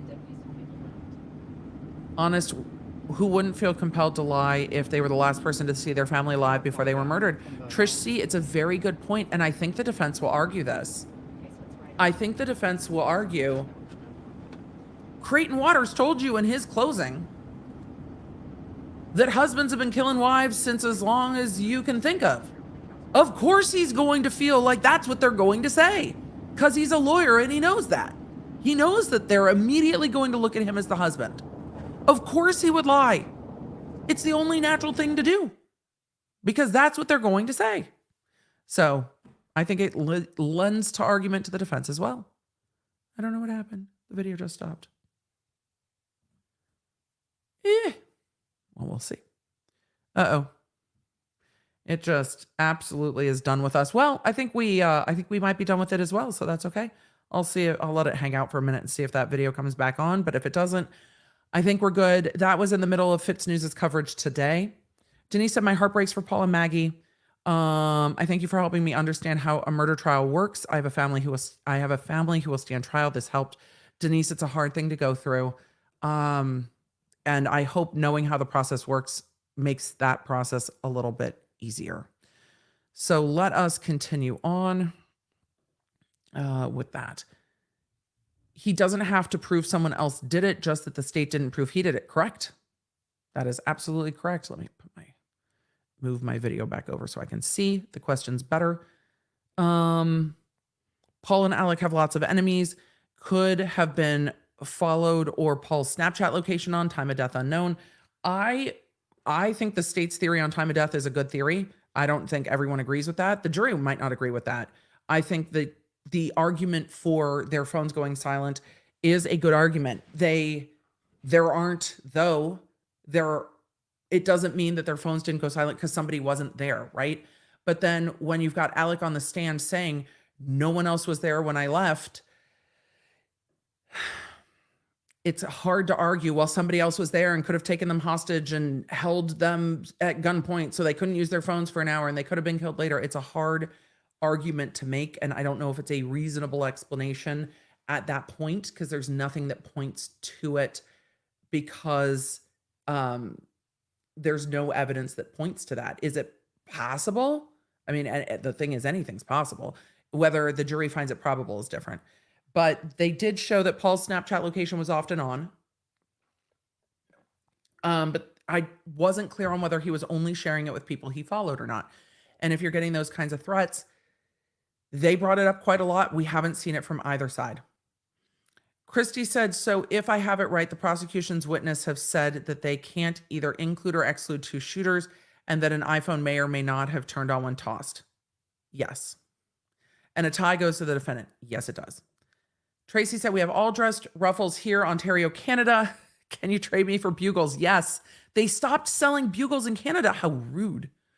They need all dressed bugles. Then we can just have the best of both worlds. Is it normal for closing to be so long-winded? Yes. I was expecting a more put together, it to be a more put together story. Creighton has not told a story that hasn't been his style, but he did go through first motive, means, opportunity, jury instructions, and then got into the story after it. So in his way, it definitely had a logical flow. Motive, then means, then opportunity, then consciousness of guilt, and walked through it in the way the jury's going to hear it with the jury instructions. His facial expressions and mannerisms have definitely changed during this closing. Yes, Alex stopped bobbing back and forth. He sure did. Aaron said he is hurting my ADHD brain by moving around so much. He needs to address the jury, not the tools so much. Yep. He's going to move. Getting out in front of your ski refers to when you do downhill super jumping. You have to lean forward, but if you lean too far forward, you will crash. Perfect. I love an idiom. Z Seltzer, can we have James from court on during deliberations? He had such great insight into the court shenanigans. I know he's been there and streaming on his channel. I have not well coordinated anyone streaming on this channel. I haven't decided what I'm doing for deliberations yet. So I will take it under advisement, but I have not decided what I'm doing for deliberations yet. EDB, does Alec have on the Snapchat close in the second car interview and the third interview? No. Similar shirts, but not the same. On the replay crew, maybe I missed it. Thought parts of motive is hiding and stealing and tax evasion that would have come out in the discovery from the boat case. He talked about that coming out from the boat case, that it all would have come to a head. Lindsay 902 question, you said you wouldn't have brought this case, at least at this point with this evidence. EDB, as a juror, could you get to guilty? I think there's enough evidence for them to find him guilty. I think if they find him guilty, they're not going to have it immediately like or judgment notwithstanding a verdict. I think there's enough evidence for there to be a guilty verdict. It will get appealed. I have questions about all the 404, but would I have brought this case? No.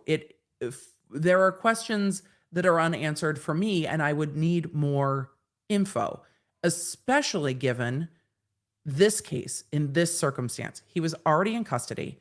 He was already unable to bail himself out of custody on all of the financial crimes. The financial crimes are still coming down one by one by one.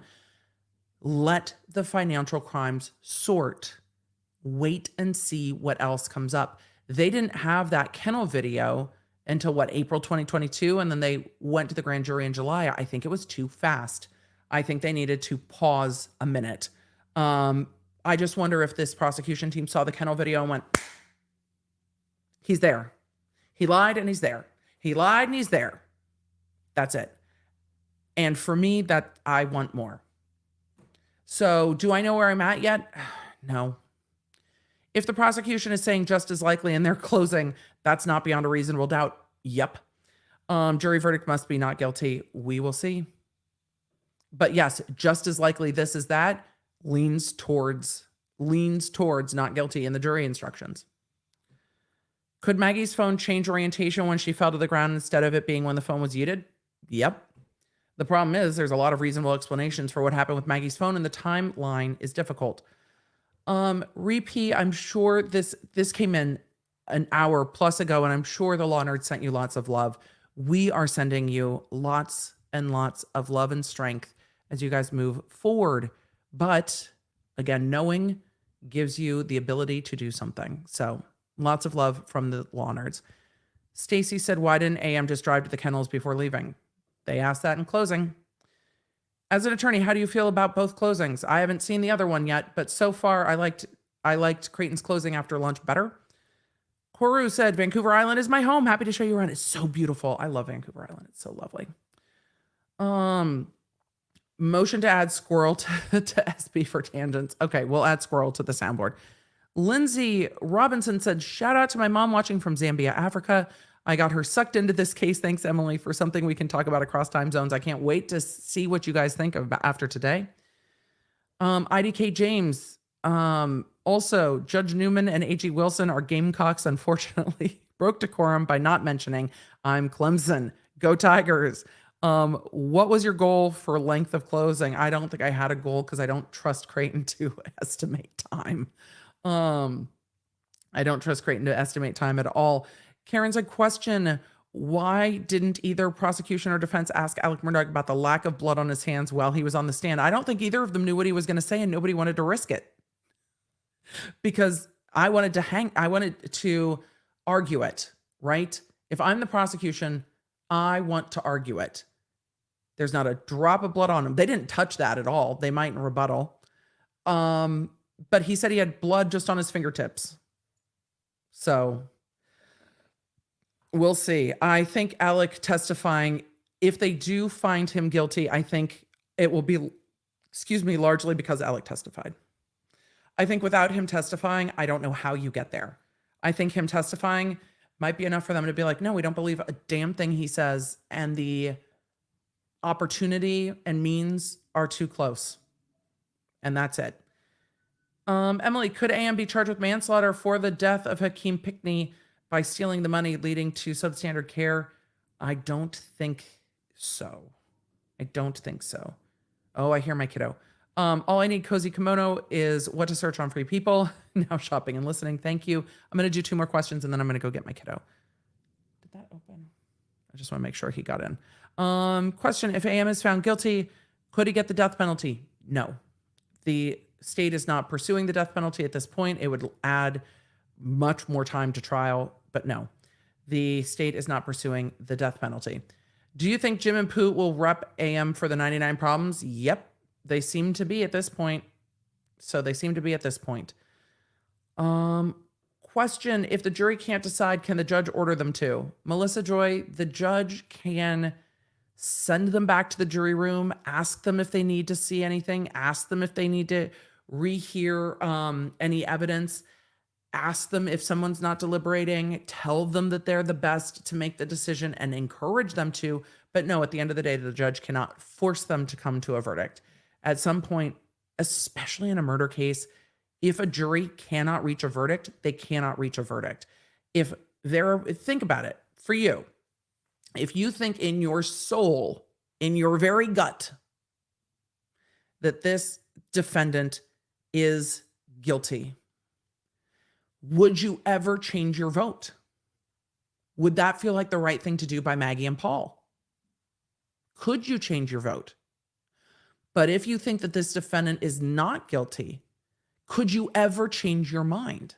If you, in your gut, in your soul, he's not guilty, can that be swayed? If you think that the state didn't prove it, how do you vote guilty on someone who you think the state didn't prove is guilty? How could you? And that's where you get a hung jury. When people are convinced in their beliefs, one way or the other, and they cannot be swayed because they feel like it is justice, and they cannot be swayed because they feel like it is justice. It's the jurors that are in the middle that are like, I can see it this way, I can see it that way. But that's how in cases, especially these cases that are so serious, you end up with a hung jury, or can end up with a hung jury. Because if you are on one side or the other, it is very hard to push back towards the middle. When the juror is undecided, it's not that hard. But you never know. They might all go into the verdict room and vote, and they all think the same thing. Christina Shaw, does anyone think he's innocent of murder? I think a lot of people think the state hasn't proven it. Even if they think he's involved, thinking he's involved and thinking he pulled the trigger are two very different things.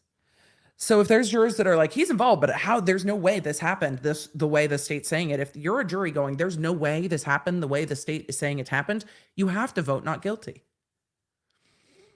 If the jury's going into the jury room going, I have so many questions, then that's not guilty. If you have so many questions, you can't go not guilty. You can't go guilty because the state has not proven it. So I think innocent is not the benchmark. I think whether the state has proven it or not is the benchmark. And that's why you don't testify if you're Alec Murdaugh. Emily, how can Alex stop the gut timeline? The gun timeline? I don't understand what we... Blues, tell me again what you mean by the timeline. We'll grab it. How can Alex stop the... I don't understand. I'm sorry, I don't understand. I think Alec proved his own guilt, and that might very well be it. Oh, I specifically meant during your cases. Did you... Did I have a goal for length of closing? Shorter is better. I didn't want to overtalk. You guys, you know how I am as a streamer. You know how much I talk.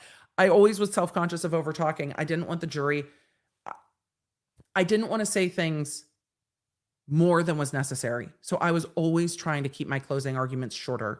I wanted to focus on the crime, the jury instructions, the story, and how we know it's the defendant. And that is it. Nothing more. Because then I also got a rebuttal and I tried to keep that short as well. It truly depends on the case. My longest closings were in paper cases where you needed to go through the exhibits a bit more. The whole kennel timeline. I think the whole kennel timeline is a problem for Alec. I do.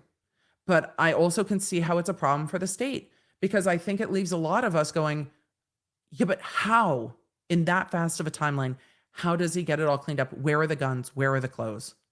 So sadly, I think it goes both ways. But lying about being at the kennel is more powerful to me than the kennel timeline. Does that make sense? Knowing he needed to lie about that specific time. How do you know the murders happened in that specific time? And how did he get back? His car says he got back. How does he get back and see them and in 17, 19, 20 seconds, get out, do what he says he does, and then call 911? I think it's a powerful argument that he knew what he was going to find. He knew what he was going to find because he knew. And he knew to lie about being up at the kennels because he knew. And he slipped on the stand saying things like, I got out of there because he knew. And they argued what I argued. They argued exactly what I argued a day or two ago. Argue that he never once said, I wish I had stayed at the kennels longer. I wish I had been there. Never, ever once. And I know some of you pointed that out when that happened in court. Do I think they're listening to me? No, not until I have evidence that they are. I think it's the logical argument to make. Emily, the details of the case have been so hard to listen to. Your commentary and knowledge and sense of companionship make it palatable. This is a hard case. That's why we're all doing it together. So that's why we are all in here together. So I know that, did I bring it up? Here. Well, and fun. Emily, did you hear it? Creighton used your strategy. If only I would have stayed longer, been there. If only I wouldn't have left. He heard you. I don't know if he heard me or not. I think I talked about it on News Nation. I know I talked about it on this channel. I've not kept that thought to myself, but it's also the logical, for me, it's the logical thing, right? It's the logical argument. And that makes sense. So, with that, y'all, my voice is kind of fried. It's 5 o'clock. I have to go. I think I am somewhere this evening. I need to go figure out where I'm going to be, and what I'm going to be doing. So, let's see. I don't understand. I'm just looking to make sure. Let's see. I will be on Scripps News tonight. I will send that around. If you guys want to keep up with where I am, when I am, and all the things, you can join us in the Law Nerd community at lawnerdsunite.com. You can join the free email alert at lawnerdalert.com. I've seen Phil DeFranco rolling out his email too. I'm like, right, because we can't rely on alerts here on YouTube. We can't rely on alerts on Twitter because they get throttled. We can't rely on alerts on Instagram because they get throttled. So, and text alerts don't always go out when we say they're going to do, and sometimes they get throttled as well. So we're just all circling back to email, because at least I know I can keep you in the loop if you want to be in the loop. So if you go to Law Nerd Alert, you will get an email from at the Emily D. Baker. Just make sure that it's not going to spam or social or promotional, and you will see it. So lawnerdalert.com will keep you in the loop with everything we're doing. I will see you tomorrow morning. I'll put the links in an email for you as soon as I can for tomorrow. I think we'll be here a full day tomorrow as well. So one more day. We'll see. Thank you for being here. Thank you for being Law Nerd. I'll see you tomorrow. You can find all the Law Nerd goodies at lawnerdshop.com. Connect with me on social media at the Emily D. Baker. And don't forget to check out my podcasts, The Emily Show, and the new podcast, Quick Bits, summarizing everything I talk about on my Tuesday and Thursday live streams. You know, when you only have time for just the quick bits.